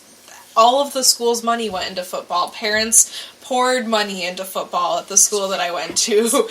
So I knew those kids, and to those kids, being popular and having control over the girls in school was their top priority aside from football. Football was, I'm a football player, now I have to do these things in order to maintain that status that I've received. I can see his, not intentions, but his... mindset? Yes, I can see where his mind is. He just didn't execute it well. He didn't, even in the end, realize, until the very end, maybe, that he did something wrong. Yeah. Which is just, it floors me. Like I said, I knew those kids in school. They wanted to have the girls and have that number of, I've slept with all these girls, and he's not realizing that consent is necessary for you to be able to really count those girls on your list. You don't really have them until you've gotten their consent, and he didn't realize that, and some of it I think is misguided, but a lot of it is just arrogance. Sense of entitlement. There's a real undercurrent with his character. He's the wealthiest one. Mm-hmm. He's got the big house, the big pool, the guest house where he houses Justin. He buys them all pot, he buys them all alcohol. Mm-hmm. He's going to go to a good college, join a frat, and we'll see in season 2. Yeah. Yep. And if he gets in trouble, his parents can pay his way out because they have the funds to do so. Mm-hmm. Or he has the connections. Right. Yep. Which is usually hand in hand. Mm-hmm. Yep. And all he's thinking about is himself, and he will never be able to... He'll never like own up to what he did, or like even have any sort of sympathy for because it's not an issue to him. He got laid, and going off of that, did anyone else notice, like, towards the end, like, when Clay, finally finishes the tapes, Bryce is actually next after him on the tapes, but Clay doesn't give the tapes to him, he gives it directly to the counselor. Yeah. right. Yep. Well, was he arrested by that point? No. Okay. Did he actually, get arrested? I don't think he did. I don't think so. No. Oh, we haven't seen We haven't seen that far yet, because I think at that point, too, one of the kids who was being interviewed, or who's being depositioned for a potential trial, one of those kids finally broke down and said, "There's these tapes." Yeah. Yeah. I don't Yeah, remember. it's Tyler. Was it Tyler? Tyler said it, yeah. Yeah. See, I think Clay not giving the tapes to Bryce is a way to say, you did this horrible, terrible thing. You don't get the satisfaction of listening to these tapes. You don't get that closure because you really were the one. Out of all of those characters, I think Bryce is more the number one reason why she did it, and I think Clay's intentions were that he didn't get to have that closure and that satisfaction of listening to the tapes and listening to how, why everything happened. Mm-hmm. See, I thought a bit more of Clay didn't want Bryce to have the option of what to do with them afterwards. That's That what too. I thought Yeah. too. I didn't think it was anything about closure. You don't get the I privilege thought it of was deciding what to do with her story. exactly. So he's like, forget you. I'm gonna go straight to Yeah, I the was gonna say, I last think one. that's part of I bet all of it. Hannah even expected him to do that. Yeah, that's why she because Clay Right. could have been anywhere in the order. Yeah. She strategically placed Clay in front. Yeah. Well, with it too, going back to the book, actually, if I remember correctly, they switched around the tape numbers because Clay was originally number 10, and then Cherry/Jenny was number 11, and then it went to Bryce. Obviously, Alex's death is probably going to be, or not death, because it's not death. Not death. His attempted suicide is going to be a heavy subject of season 2. I bet you any amount of money that Bryce's consequences are going to be the other half of season 2. I would The be, loss yeah, they would have They to. better be. They also They would have have to deal school. with the more of the aftermath too. Exactly, and I think that that's what season, Well, we haven't gotten there and yet, maybe but I think that that's Jessica's what rehab? season 2 is going to focus on, all of the aftermath, because they didn't, I mean, for me, there wasn't closure to the series. No. Well, one of the things I read about the reason they're doing the episode series is to go over all the closure and what happens afterwards. Because right now it's just been like, she died, this is what happened, but then you're kind of cut off, and now they want to go over the aftermath, how it affects all the other students, and tie up all the loose ends. So the last side of the last pre-recorded tape is Kevin Porter, the guidance counselor who, when we learn about him, he's basically tasked by the principal, who's played by the guy from Wings, whose name I can't think of right now. Well, you can look it up. It's not Tim Daly, it's the other guy. Kevin is kind of tasked with the investigation into Hannah's suicide because, of course, Hannah's parents file a lawsuit against the school because they think that the school has some culpability in what has happened. And we find out that Kevin is her final reason because Hannah tried to go talk to him, and his response was insufficient. Stephen Weber. Stephen Weber! Yes. Good job! Somebody's got to do that. Well, I'm doing enough! So what did we think about Mr. Porter? I think he was given the short stick. Yeah. I think he really was trying to do his job. He was just dogged by time constraints and budgets and meetings and everything else going on that he couldn't focus his entire attention on the students who really needed it. So he was just pulled in too many directions where he shouldn't have been. So for you, there's a larger context with our school systems today. Absolutely. Yeah. I agree with that to an extent. And I agree with that completely, that is actually an issue. But I also, there's that component of every time a student went to him, he tried to look for other reasons to sort of smooth things over or divert that issue to something else. And that angered me because that's probably a huge reality. And I think that should be something that we address as well as people who are watching this series. But him as a character, it aggravated me that he did that. But also it aggravated me probably for very similar reasons as to why he did it. Because of the pressure, so the administrative pressure. And I will say I agree with things that have been said. Disclaimer, I am the product of a high school administrator, and I'm a product of public schools all the way through my education. There are great administrators out there who will do anything for their students, and there are horrible ones. I've been in an environment with both. Same thing goes for guidance counselors. There were some great ones that I came across in my education, and there was a horrible one that I personally interacted with when I was going through a very difficult time transitioning into college. And I remember just how ineffective she was, to pretty much where she even said to me almost verbatim, that's a very high school attitude, you just need to get over it. When it was something that was very important to me. And she was just trying to brush it under the rug because she just didn't care about her job. If somebody goes to a guidance counselor or a counselor or any sort of therapy needing that, and if that person who they go to is not concerned, it can have very detrimental effects. Well, I think also there's sort of a larger context, not just in terms of resources and pressures and things that educators and administrators might be faced with nowadays, but I also think that there is sort of an evolving, now we're going to talk about it, an evolving sexual assault culture.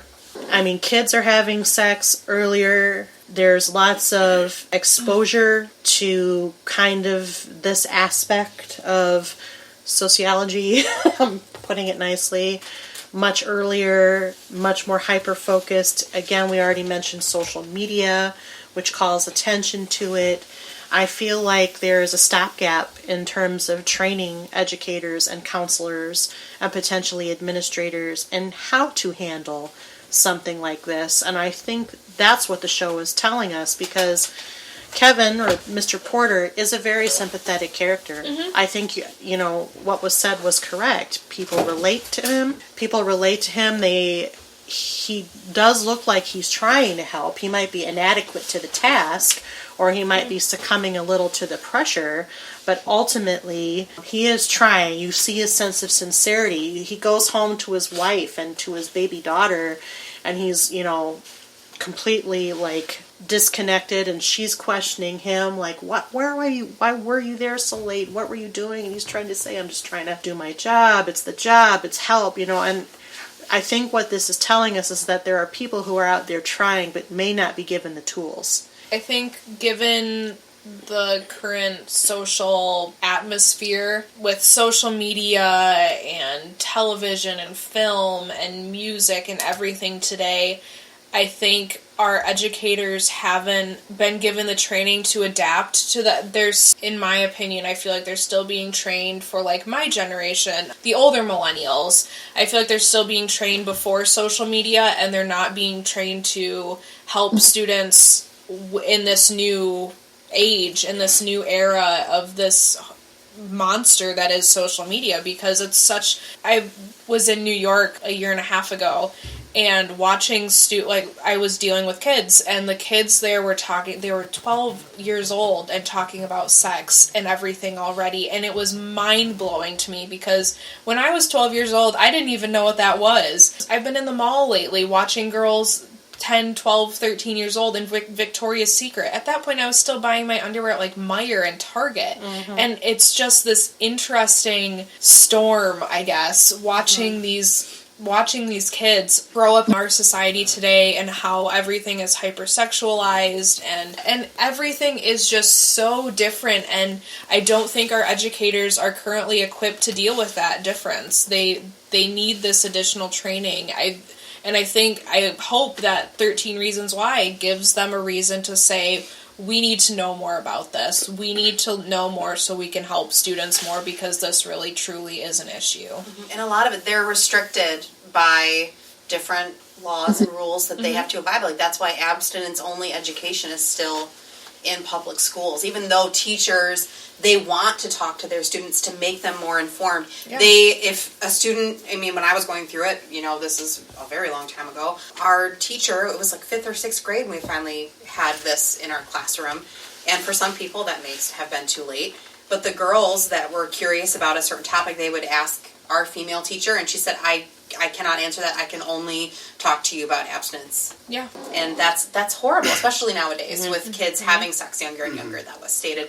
We have to talk to them at a younger age about not only the physical, I'm not even going to finish that. There's the physical side, but then we also have to talk about society and the culture and, the other things that are going on. Kind of relating to that with like the culture for it too. I think the media definitely has a part in it too. Seeing like what they write about, unfortunately, like with the current administration, but also with how they were specifically reviewing the show too. Like within the first like couple of weeks when the first show came out, like everything positive, everything like kind of, everything's okay with what the story's about. Like here's the actors and what their viewpoint is, and then like suddenly it took like a 180, and like that's when like all the controversy started. Like someone like brought it up, and then other like media brought up like the same things, and like kind of seem to contradict themselves on how they view the show. And I think in addition to the administration like being able to handle that stuff, I think the media also needs to kind of take a good hard look in the mirror for themselves and figure out how they want to address this stuff too in the future. Yes, social media has changed so much with kids nowadays, but I still feel like that stuff has always been going on. And sex, and all that, and really young, and kids knowing things. And, some kids nowadays, too, you can have a kid these days that don't know any of that stuff. Because they, but with social media, gossip and rumors get out more. And they're not always talked about or seen in the hallways. It's done when they're on their Correct. phones. And people can exaggerate and make things up. You become someone different on the internet, but the same things existed. People didn't talk about it as much. I knew kids that lost their virginity really young and were doing sexual things, like in early middle school and stuff. I'm with you. I remember that stuff very clearly and being like, I have no idea what's going on. But then we learned abstinence, true love waits, puberty class or sex ed was learning about your bodies. It's like you're getting pubic hair. You know what I mean? Like I learned the diagrams of like, male and female genitalia, but I didn't learn anything. And then we were taught, abstinence is the only way. And then these kids go on, and especially, the ones that do study abstinence, and they don't understand that their sexual desires are going crazy, a lot with the evangelical, far religious people that are also taught to be, wives to submit to your husbands. And, they are taught rape through religion. And these people bring it, and continue to, so that's what they learn. So I'm hoping that, what's his name, Bryce? Mm-hmm. I'm hoping that these dudes that exist in every high school actually see it and maybe they can learn because they're not getting it from their parents. Or, they're like dad high-fiving you for like hooking up with the girl at the party. And that's just what I feel. It's always been going around, but it's way more vocal now. But there's also the education too where girls are taught how not to get raped, but boys are not taught why they shouldn't or just not to, period. There's that big disconnect too where if, even when it happens in college, it's all, okay, well, girls, make sure that you don't walk alone by yourself at night, don't wear anything revealing, whatever. I mean, you be you, girls. If you want to wear revealing, go ahead, but it shouldn't be up to the girls. The guys have to be part of it too, and lots of them are. I have great guy friends who, they will step up and be there, but there are other guys who just think it's okay to go out and, like Bryce, it was okay to rape Hannah in his hot tub at his party. And I just want to go back. Now we're in the school systems, and because this just totally brought me back to something that happened with somebody that we know. But our assistant principal at my high school went through this thing where they banned flip-flops on girls, and girls had to wear their hair in ponytails so that guys didn't look at them differently because the guys made love. Dress code. And it was like, so a good friend of mine was like given a ponytail and had like a rubber band, to put her hair up because her hair was too sexual because it was just down. And it's like, you don't want the boys to get impure thoughts. But anyway, it was like, and it's like, it's brought on the woman. Don't wear flip-flops, because guys might get turned on by your toes and grab your ass. There's some dress codes where girls can't wear tank tops because guys could be distracted by their shoulders. It's like, they're in high school. You're impeding the girls, because they're going to feel self-conscious if they're forced to wear this, random baggy t-shirt that they keep, in the nurse's office or whatever for these infractions. But so it's impeding her ability to learn, and then the guys are supposedly getting all distracted. Kind of going back to what the culture was for some of that stuff, one thing that I would hopefully like to see in season 2, which I don't know if it would actually happen because it's a lot of theory versus versus reality for stuff, but if Bryce does end up going to court for this and ends up getting an actual charge for what he did to Hannah, but also what he did potentially to Jessica as well, I think that would also have a more profound impact on people, and who knows, maybe teachers and educators too, actually seeing someone who committed the crime for that actually got prosecuted and actually had an actual repercussion for what happened instead of what it was for Brock Turner where he only got 3 months. I agree with that. I like that the show was flawed. And that they didn't, it wasn't a PSA. It wasn't an after-school special. It brought up conversation. Yeah. I want him to get off easy. I agree with Andrew. It's the privileged white boys. He's going to get off. And I hope he does, just so it does bring up more of that conversation and say, this is a flaw in our system, and this is why you have people protesting and people talking about it, and this is why you have people that are complaining that this is an issue, because it is. It really is. But, okay, all right, I get what you're both saying, okay? But we see in real news, like Brock Turner, we see what happened, and people, yes, were outraged by it, but has it changed anything? No.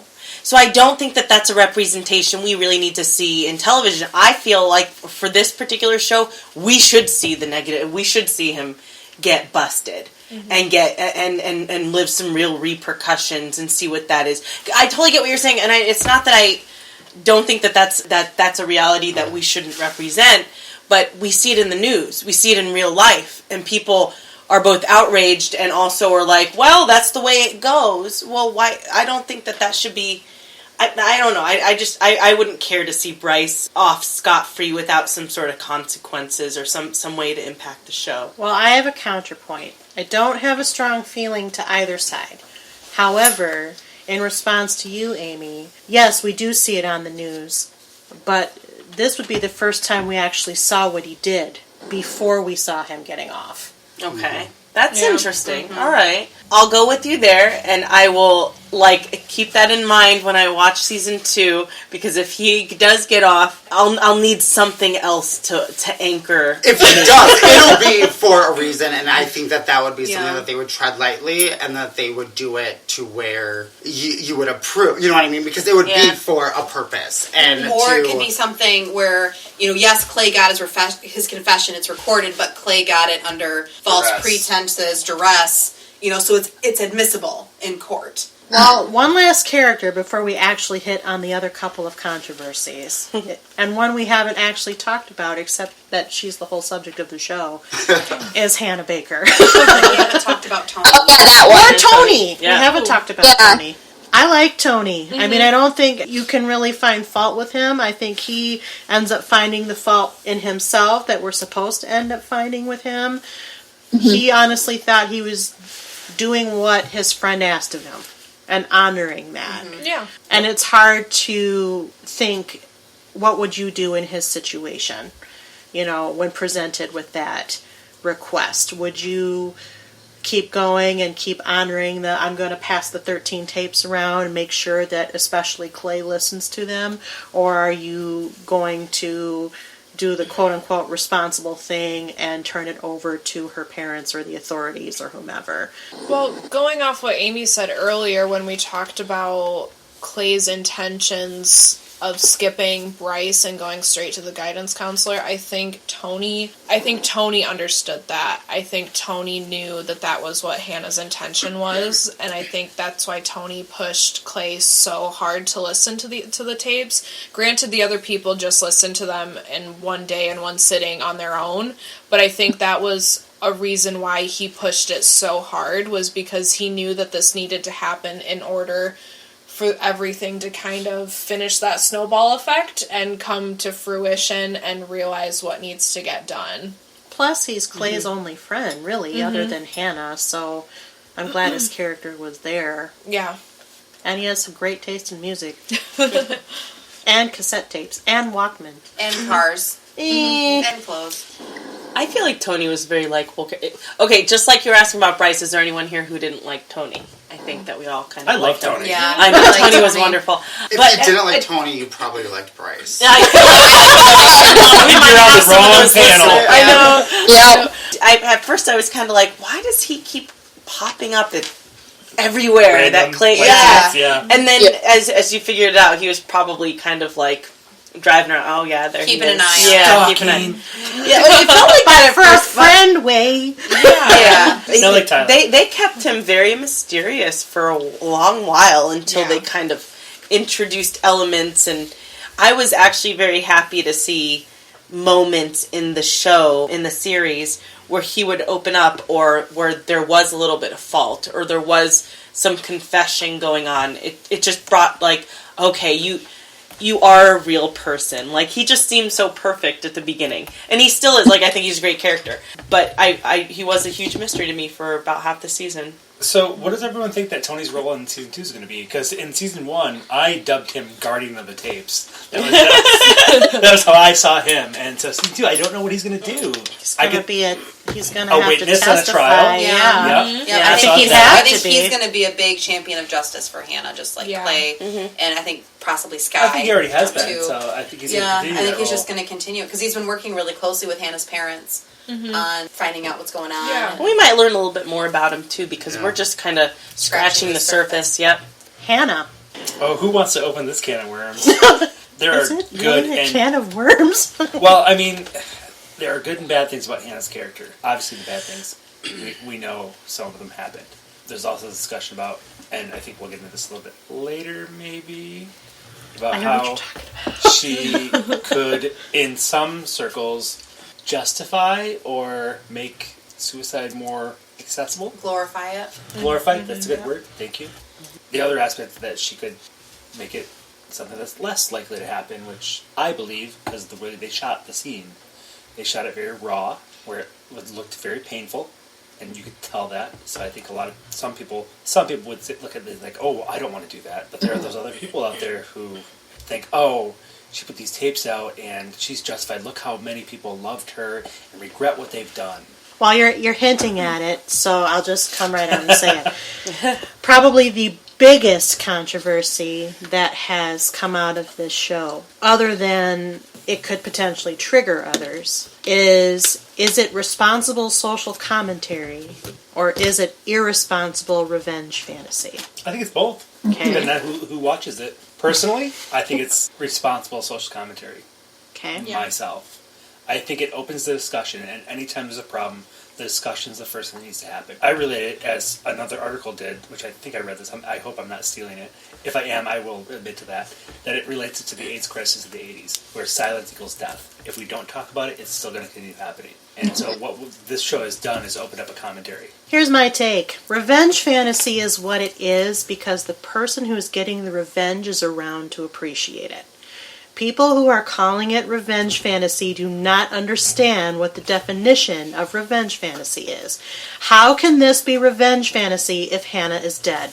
Yeah. Mm-hmm. That's my question. And I'm putting it out there and I'm saying it with passion because I've been on some comment boards that have frankly really, I mean, there's not a lot to like about society right now, but oh my God, they just lowered the bar because I was like, do you even understand what it is? Mm-hmm. Now, I think, Jeremy, you're right. There are some sensational aspects of this, and part of that comes with it being a TV show. But is it revenge fantasy? No. And it's also bridging commentary that, we've kind of compared to the John Hughes movies a little bit, and there's some, I think After School Special was a phrase that Andrew mentioned, and there are other, cultural products out there that kind of hit on one issue, or, the famous Jessie overtaking her sleeping pills in Saved by the Bell kind of episode. There are little smatterings of things that have happened for 30 years.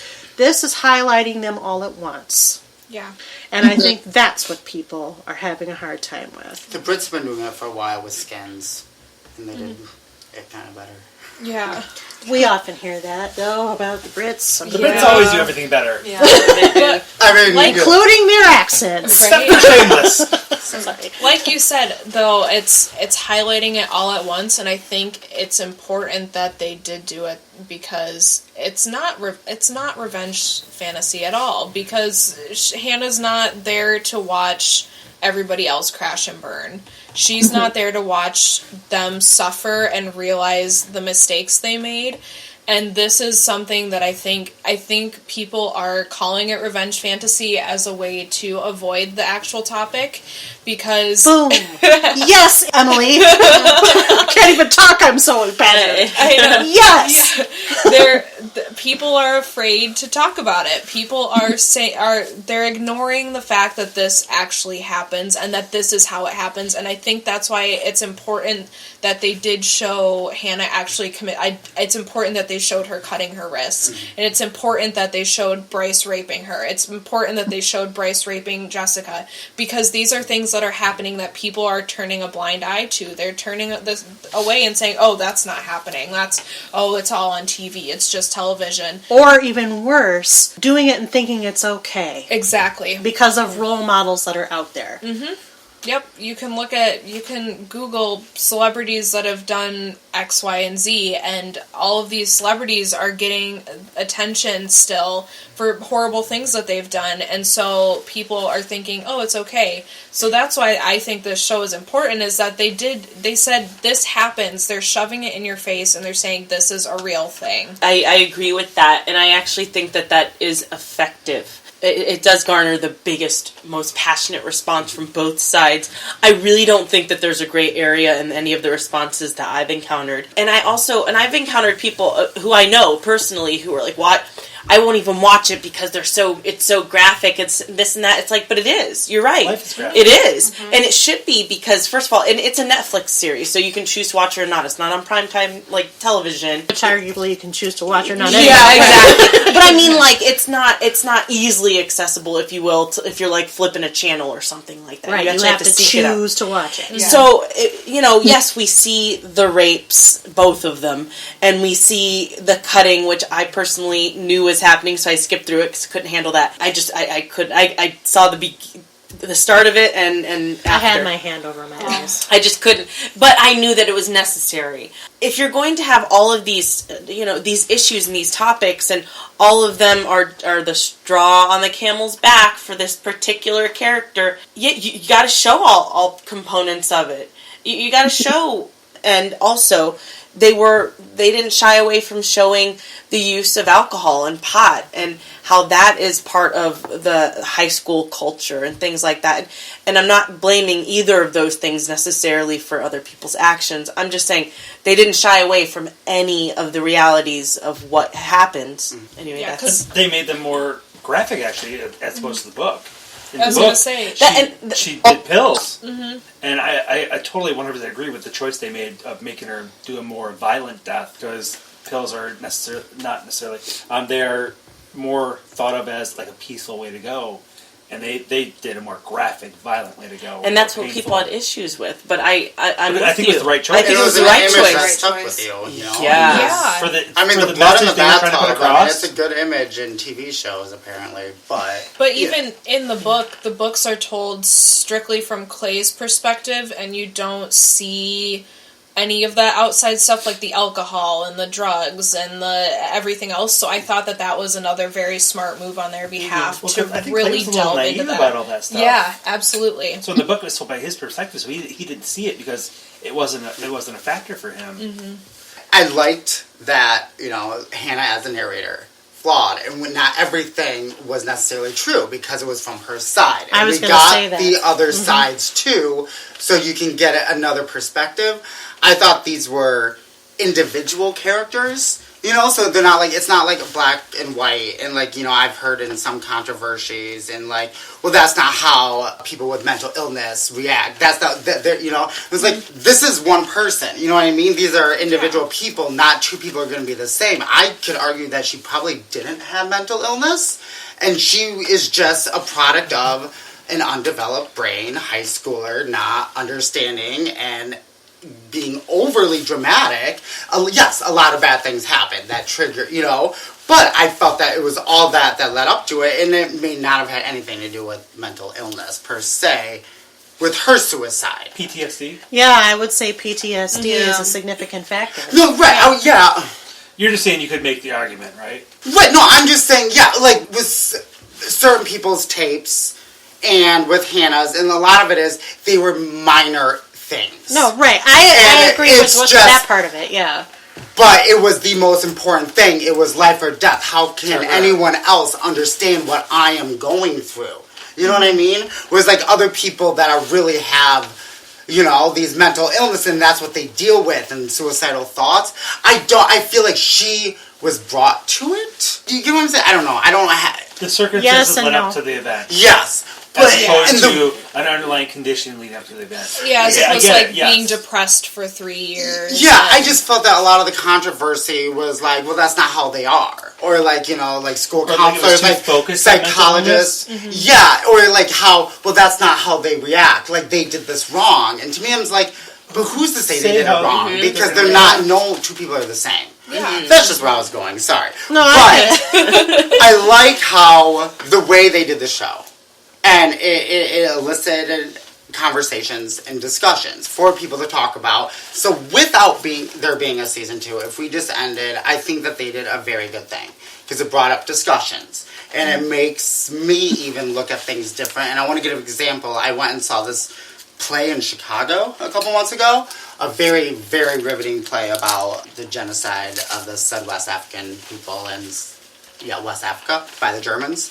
And it was a riveting play that dealt a lot with white privilege and institutionalized racism and empathy. And there was the way it ended, there was parts of me that felt wrong.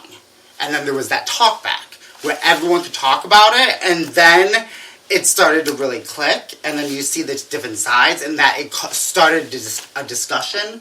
And that play, it made me feel so much deeper for that play, and that's how I feel this is too.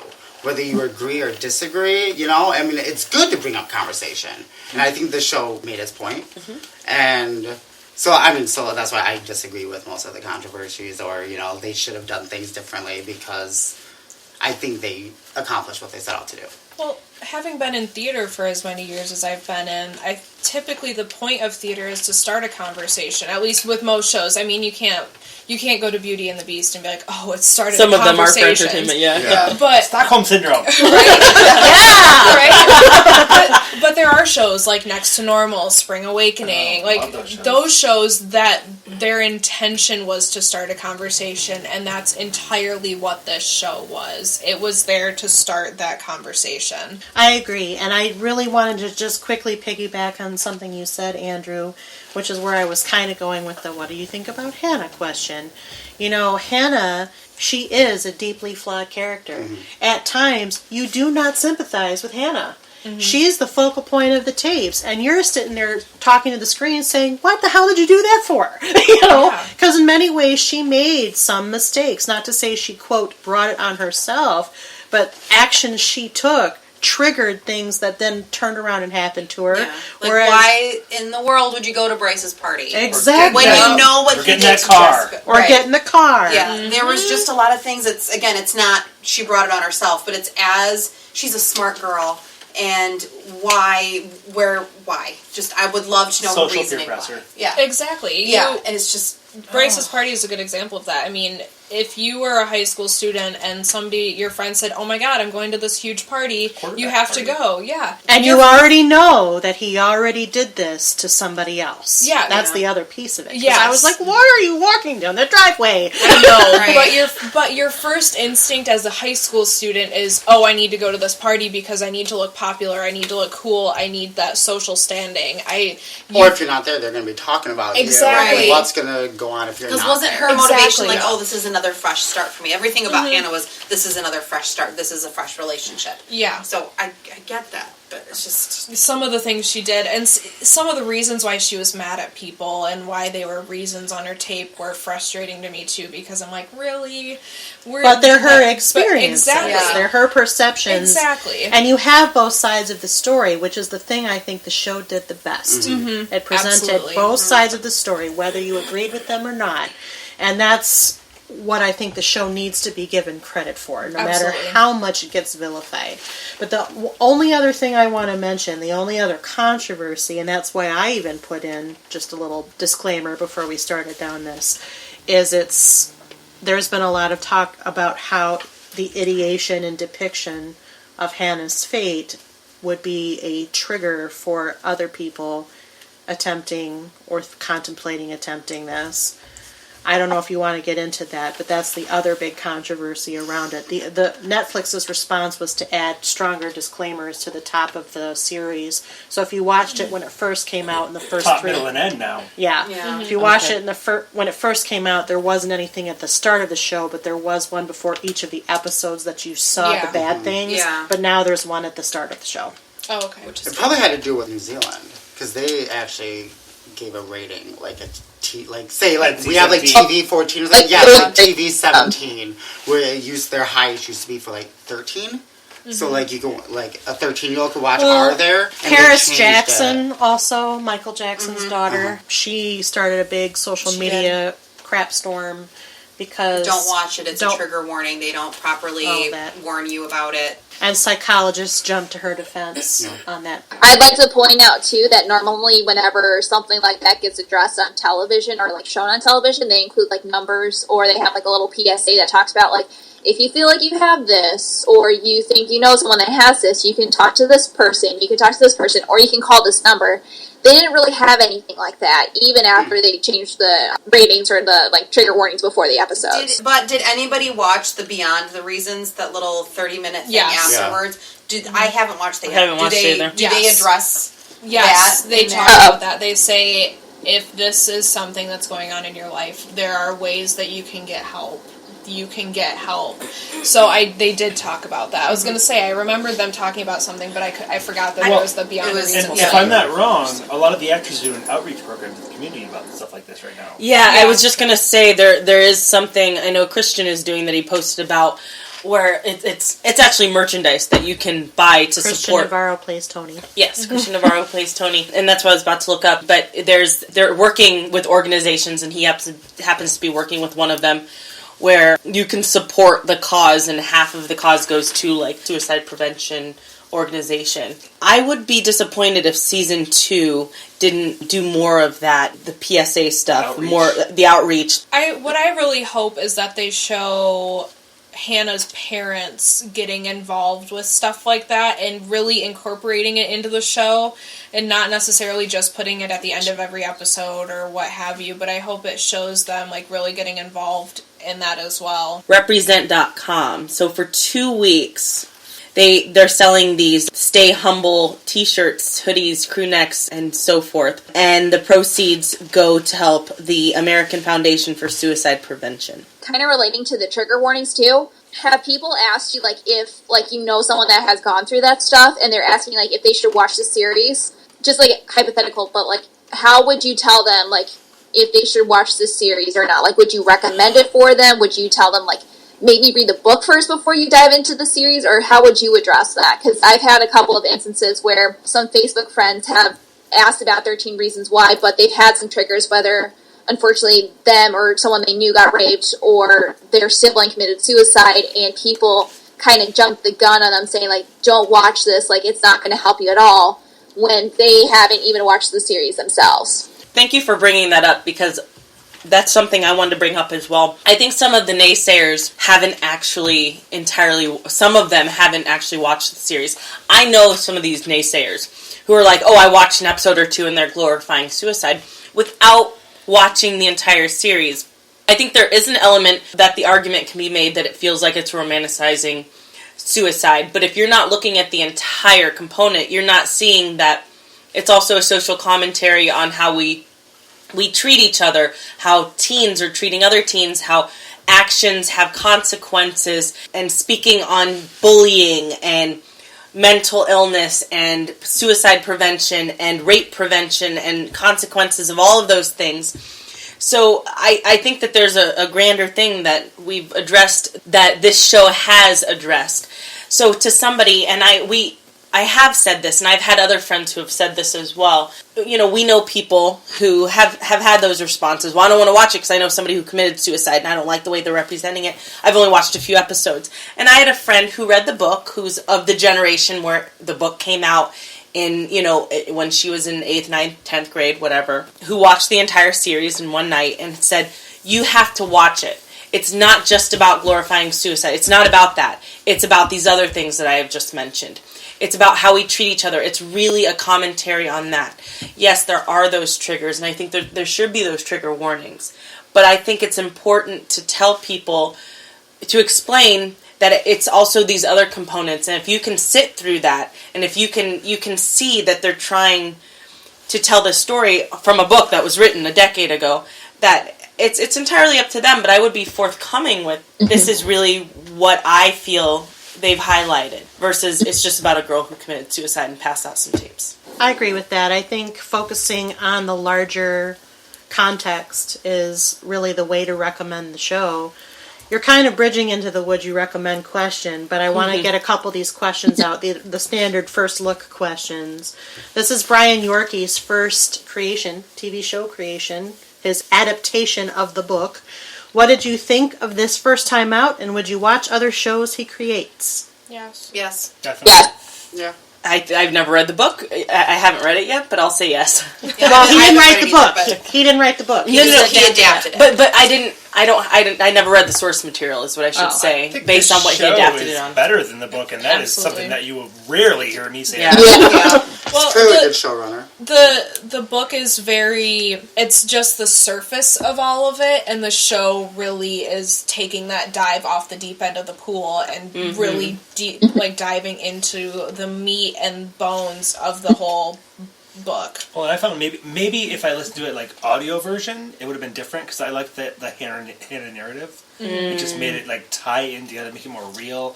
Where the book, I found myself skimming a lot of it, and it didn't hit home as much as the show did. Interesting. When Emily said that, or her like most recent comments for it, that got me thinking. It was like, well, initially this was supposed to be a movie. If they did end up going with the movie, I felt like it would have been a little bit more one-sided, especially with Clay, because they only had like hour and a half, 2 hours to tell the story. But at least like now that they expanded it for the TV series for like 13 episodes each, I feel like that was probably the smarter move. Absolutely. It's the smartest move for any book.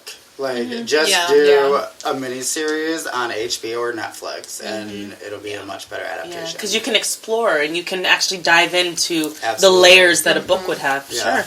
I reserve my answer to the would I watch another Brian Yorkie creation until after season 2. when they go off book. When they go off book. Okay, that's interesting. That was tricky. You asked us the question They and kind of then went you off book in the answered. last episode. You know what I wish they would do? I mean, anthologies are hot right now. I feel They like are. they should just do, they can do, this cast and do another social commentary that could be on something completely different. I don't know. I don't think it's going to work with the way they set it up. American Crime tackled a lot of the same things Which just with got the canceled. schools. It got canceled? It got canceled. I didn't watch There it. goes your Season argument. 2 is amazing. I've only But watched yeah, season but one. like the fact that they're able to tackle So did most these people.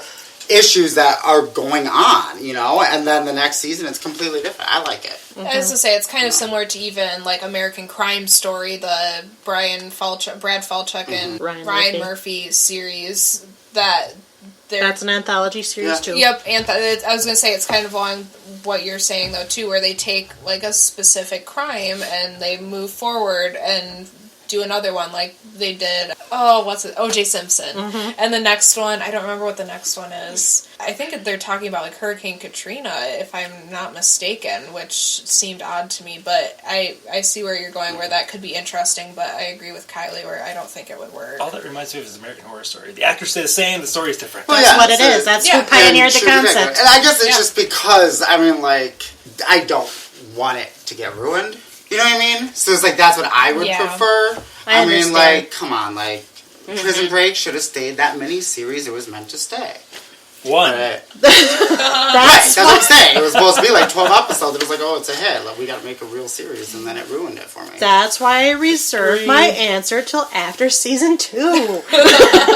How does 13 Reasons Why compare to other TV shows generally, other Netflix original shows, or other genre shows, which includes teen dramas and after-school specials and stuff? Anyone watched Degrassi growing up? Yes. No. Girl, I watched Obsessed. Degrassi before it was the next generation, so yeah.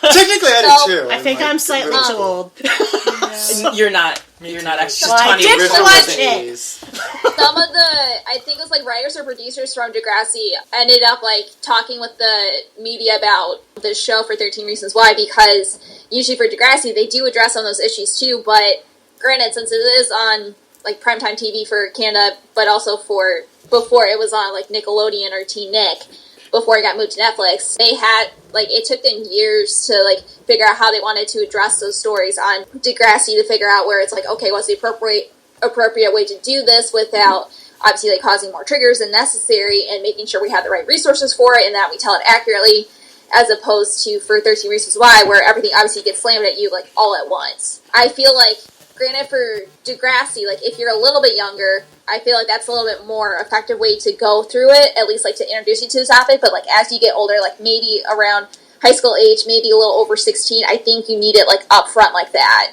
pending like if you're mature enough / aren't triggered by that kind of stuff to be able to handle that stuff. Degrassi's always had a tradition of they've always been known for being very honest with their portraying, so that's not a surprise. I remember watching it growing up, like the old like 80s version. Anytime that they addressed an issue with like drugs or whatever, they always had the actors right after the show, like in a separate like little recording saying like, if you experience this, call this hotline number or whatever. So I think that they've always been conscious about that. So I think it was smart for them to go to those producers and see how they did things or didn't do things. So The show, I'm gonna bring up Glee because we just did the looking back episode, and We did. the way Glee talked about those bigger topics. I think this show did that so much better because Glee tried to be, I think, what this show wants to be. With music. But like obviously a happier. They wanted to be able to bring up those, especially in their later seasons. They wanted to bring up those controversial things and wanted to talk about it and start a conversation. But they didn't have the right mode to do it, and they didn't do it correctly. I mean, some things they were all right, but this show really, yeah. But I just wanted to compare it to something very current that, I mean, I watched all of that, and I think this show did that so much better. With better music. No, Yeah. that's not true. I like the music on Glee. Yeah. Bouncing off what Emily said too, something else to keep in mind is that since this is specifically a Netflix only show, like you have a little bit more option to choose like if you want to watch it or not, or like you need to get a subscription in order to watch it. But for like Degrassi or Glee, like those are on primetime TV, and with the FCC and those kind of laws, they tell you like what you can and what you cannot say or depict, and Netflix doesn't quite have those same regulations for it. But because of obviously the controversy that came behind it, I'm wondering if the FCC is eventually going to start stepping into like the Netflix and Hulu original series and see like what their jurisdiction is for that as well. I wonder, that is curious. I wonder what their protections are against, not against that, but what kind of regulations they have and what kind of freedoms they have because they're a paid service versus... Well, I think it's like HBO. Yeah, I was going to say it's the one that I think you can get away with a lot more. Yeah, so it makes me wonder if they're really going to go after them. Well, yeah, You're paying the for the difference content. between network television and cable television, there is some discrepancy there too, where cable Yeah. has more freedom. Yeah. And because this it's is not- internet. Right. And the internet is pretty uncensored. So, you know what I mean? Like, it's technically not cable. Right, Yeah. it's like HBO and Showtime, Starz, like they have totally different. Yeah, it's things, like too. your ABC, your NBC, your Fox, and PBS. Those are the ones that are really heavily monitored. But then once you go up from steps. there, It goes up to the Yeah. basic cable and then to the Premium. cable and then premium cable. Well, because you have like the AMC and stuff, and then Netflix I would say and no, but Hulu. Netflix, I don't think they have even as I don't much think there's- restrictions as HBO does. No, it's like it's like the no, internet no. porn industry. They have Right. they have no regulations over it. The FEC they have Well, nothing. Like, except look that at there are- Nymphomaniac. They show things in that you would not be able to show on HBO. Yeah. Actual Except that penetration. and this is where we get into it a little bit, and I don't want to hedge too far into it. You know, there's all sorts of comments you can make, but you know, things like Netflix are attached to things with parental controls, for example. Yeah, absolutely. For password restriction, like you a good have point. to have a password to get into Netflix. So if you don't want to watch it or whatever, then you either don't subscribe or you don't get access to the password. I mean, that's what I think is the difference from, say, the broadcast networks or even your MTVs, or I don't even know what Degrassi aired on. Teen Nick here. Teen Nick. Noggin. So that's Before probably Noggin your Teen Nick. nice cable part, I guess. Because I remember watching The New Generation. The next So one. I think, you know, it's a little apples and orange, and I don't think the FCC is going to bear down, but I do think it's going to be a social responsibility, and Netflix is going to have to take some of it on, but especially if they keep making the show. Do they post ratings? Yes, They do? Like, even for the original stuff? Like, they rate the original I things? believe so. I think so. Yeah, At they least do. it's in the It's in the little description. description. Yeah. It says Okay. TV, whatever. Okay. Yeah. So they do, like, MA and 14 and... Okay, okay. Any other comparisons or thoughts on 13 Reasons Why versus other? Well, we were just talking about Degrassi, but like I said, the first series of Skins is like Degrassi and 13 Reasons Why, but not so heavy-handed like 13 Reasons, but without being censored. Because it's British. and you get like Nick Holt and what's his name, Slumdog Millionaire dude. Dev Patel. And, like, Dev Patel, thank you, I could not remember. Like, yeah, no, that is riveting TV that they handle these issues unflinchingly. And there are Wasn't that consequences. on MTV, though? Or was there a version No, that's of it? BB. No, it's not. Oh, yeah, It was the American on- remake? Yeah. No, I'm talking about the original British. So you're saying poo-poo on the American remake? I never watched it, but Oh, yes. okay. Like, the British show, because it takes place during their, our junior, senior year. Mm-hmm. So after the first 2 years, when they graduate, there's new kids coming in. Because they're the new kid, so I only watched the first cast, which is like Nicholas Hoult and Dev Patel. But anyway, it was like, yeah. I mean, they handled the issues without apologizing and no PSAs, and it worked because it just showed how British people were reacting to life at that time. Would you recommend 13 Reasons Why to others? Why or why not? I would recommend it, but it's like, it's not one of those shows where I'm like, oh my god, you have to watch it. Someone's looking for a recommendation. I feel like if you watched it, you've already seen it. I recommend it to a lot of different people. I just think, like, again, it's opening that discussion up about the topic. Like, I recommend it to everybody. I think they should make it required reading in schools. That I would, yeah. And I think they should.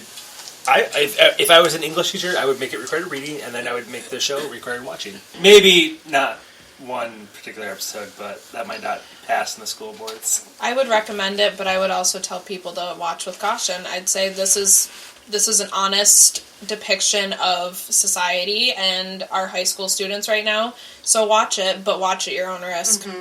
Yeah, I'm the same with Emily. I would also put the disclaimer on it just in case if somebody has triggers that I don't know about, or if someone, has experienced those situations either themselves or a close friend or family member. But also kind of piggybacking on what Jeremy had said too, I know Kate Walsh, she started a campaign to make this required watching in schools or for educators, administrators, and parents.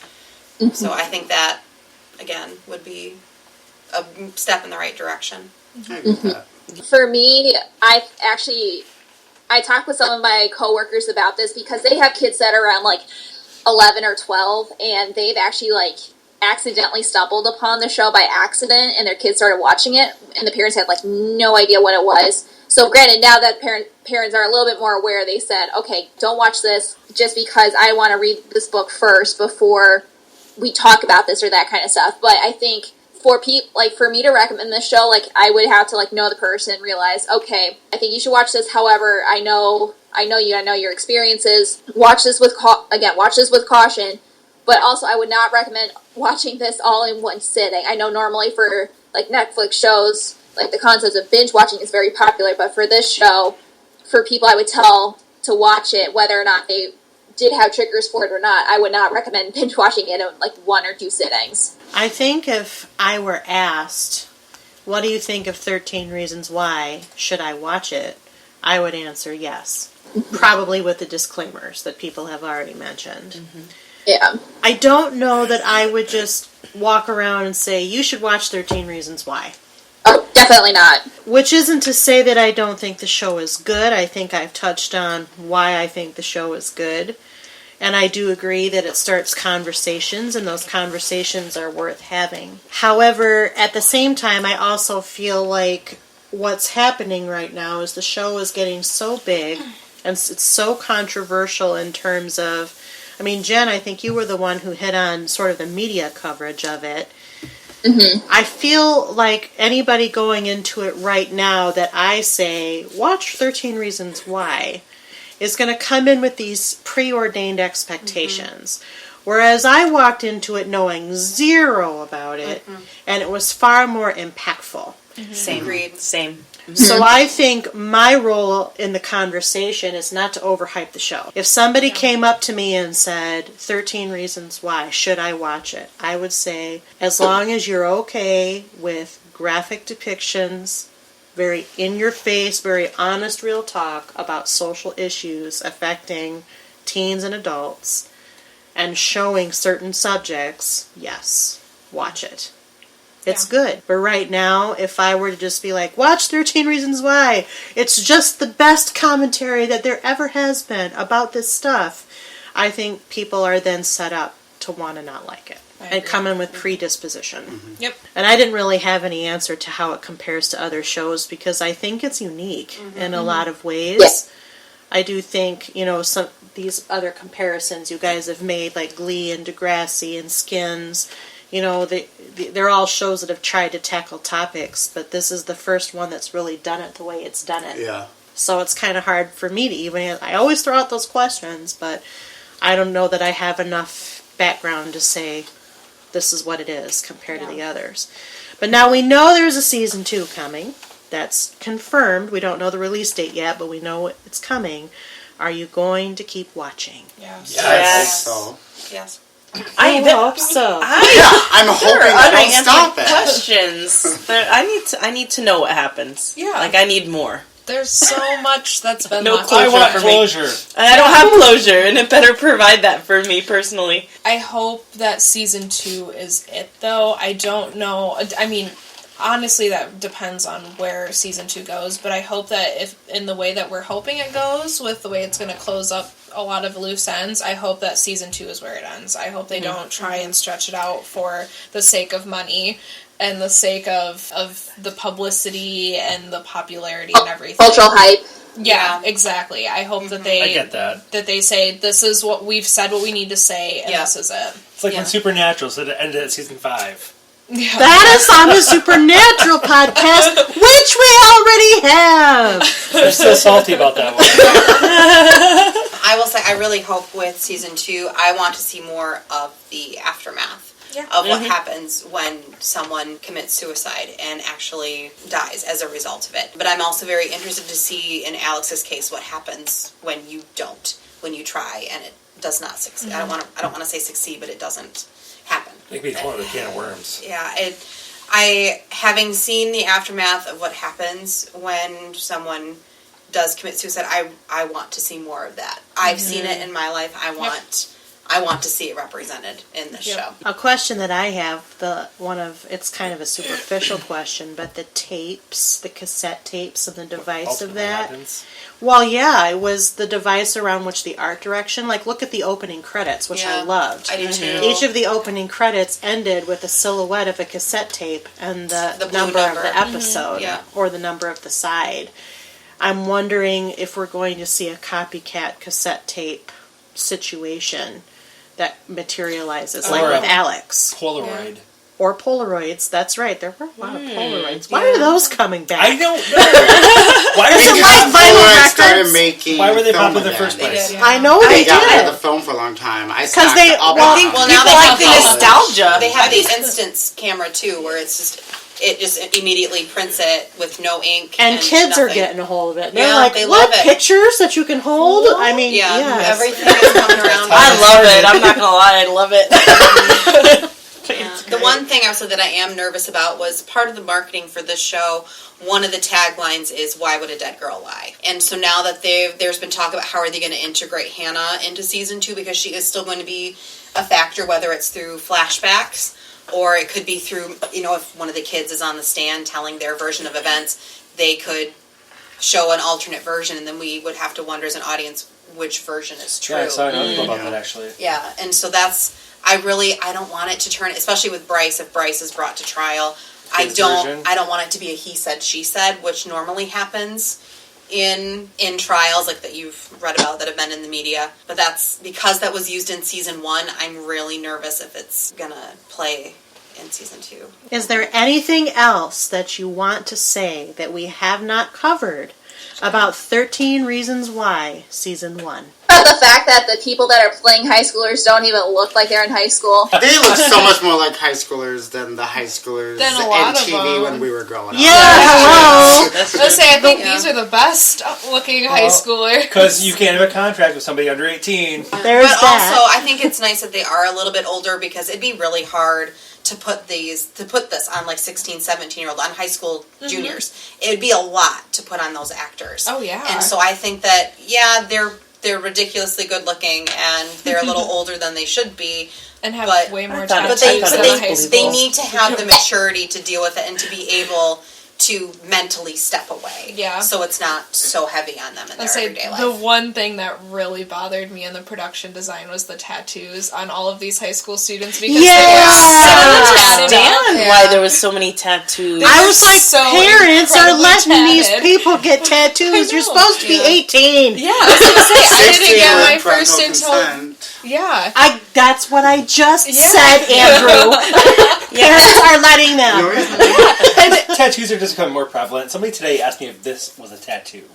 Yes, but are you 16? No. I look it sometimes. Keep dreaming. I ask it sometimes. Because even at 16, they would have been having to get like a new tattoo like every month with how many tattoos these students There were had. no, I totally agree. There were a couple that were like, Justin whoa. had like the giant tattoo on his chest. I know, that Tony had like a bunch of tats all over his arms. Gary had one He behind doesn't his really have ear. those tattoos, Yeah. so that was definitely a design choice. Oh, that's Both of them don't have weird. those tattoos. Oh. Really? Yeah, those aren't. Oh, see, that's Maybe- even more maybe it's just fascinating. a more prevalent thing in society now. Like, because I know last time I went and got a tattoo, I sat there with a 16-year-old girl and I held her hand the entire time while she got her tat and I got my tat, and her mom sat in the background while I made her feel like it was okay to get a tattoo, and it I feel like I know distracted a me. lot of people now that have them a lot younger. It's the mother-daughter thing. It's the father-son thing right now. It's just a big thing. I say I do know that. But this many, so young. Yeah, that was the one. I know an thing that bugged 18-year-old me. And apparently with 5 the tattoos. But they're 18. They could have gone They right started out. getting them when they were 16. But it's like high school. I mean, you got the guys that Pierced look ears. like they could be our age and tattoos and muscular, and like Tyler that looks like he's 10. You know, I mean, like that's what high school is. I mean, when I was teaching, and I looked younger than some of the high schoolers. So. Yeah, I know tattoos are. I mean, when I was in high school, it was piercings all the way up to here. Yeah. That's something Yeah. a little bit different. So I guess I just am not buying this a little I was bit, gonna say, especially even if as- there's a choice that was made because he doesn't really have them. I do not recall seeing any of those. Maybe some of them, but all of those, I don't know. I was gonna say, as being the youngest in the And being room, an actor, they usually don't get Yeah, that's tattoos. How dare you? I know. As the youngest in the room, I graduated not that long ago, and there were not that many people in school with tattoos. I mean, I'm looking right now. I'm like, did I just miss them? But Amy's stalking. I'm totally stalking. Like, I remember in high school when people had, like, the barbell, or the barbed barbed wire, wire, yeah. and or the sun around the belly button, That and is then so the cool. tram stamps. Like, those are big in high school with people. I was gonna say, I knew I just somebody with must be like too old one for or all two, this. But now, like, not the kids, they like the 12. really tiny ones, like, on their finger I mean, or a their dolphin toe. on my foot. I have no Yeah. tattoos. I mean, he might have some of those, but I feel like some of them were a little... A design choice. Yeah, and I only say that because it's usually really frowned upon for actors, especially young ones that I know of, and I know their training has discouraged tattoos, because they'll have to cover them up all the time. Yeah. Maybe some of them are real, but I do not remember all of those. In Who answer knows? to Jen's question, I wasn't bothered by their ages. I suspended disbelief because they all consistently looked similarly aged, so I didn't have to think about that. But the tattoos thing did kind of bother the me only because thing. I was like, these kids must have a lot of money. Neither of them, neither of that aspect bothered me, actually. I thought that maybe because they all consistently looked the same, they didn't feel older, and probably because we grew up with, like, Dawson's Creek and stuff, where they're, like, 30-years playing 15-year-olds and stuff like that. Like, Well, I was thinking 90210 when I That was 40. right, exactly. Well, Gabrielle that's what I mean. Curtiris, we love you, but just saying. But anyway, yeah. I mean, I can totally... Now I'm going to notice it. I didn't Now even notice it the whole time. I was like, I didn't notice either. show. I noticed how bad Justin's chest tattoo was when he took his shirt off. I think it was like the first episode at the party, and I'm like, ooh, I would not be attracted to that. Like, not at that age. Yeah. So, I don't know, but then once you see his stepdad and his mom, they're all tatted up too, so maybe there's some sort of a correlation. Maybe there was a there. family outing.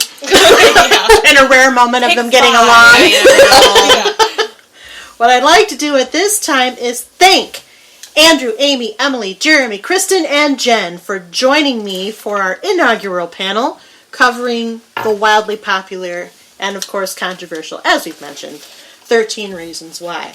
But what I'm going to do now is talk for a minute again. CPU was produced by Back Pocket Productions, run by yours truly, the Chief Couch Potato, and hails from Grand Rapids, Michigan. Please, if you like what you hear, take the time to rate us on iTunes, Stitcher Radio, or Google Play. This helps us.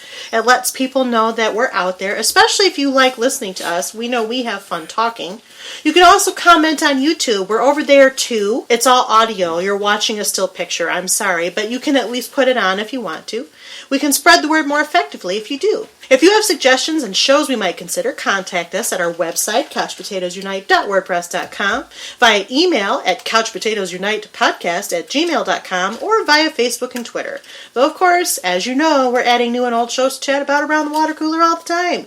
We have several more new episodes coming down the pike. Make sure you subscribe to the blog, those channels, our social media accounts, and stay up on the new events and episodes. You can find old CPU episodes by searching for us via the web, directly at our website. 13 Reasons Why is, of course, available on Netflix, who, as I keep saying, does not give us enough free subscriptions for the coverage we give their shows, but that's fine. We like them. The next time you hear the 13 Reasons Why panel will be after season 2, so that probably won't be until 2018, but I'm sure you'll hear all 7 of their voices on other panels we are currently running. Until next time, keep listening, keep watching, stay tuned. Bye-bye.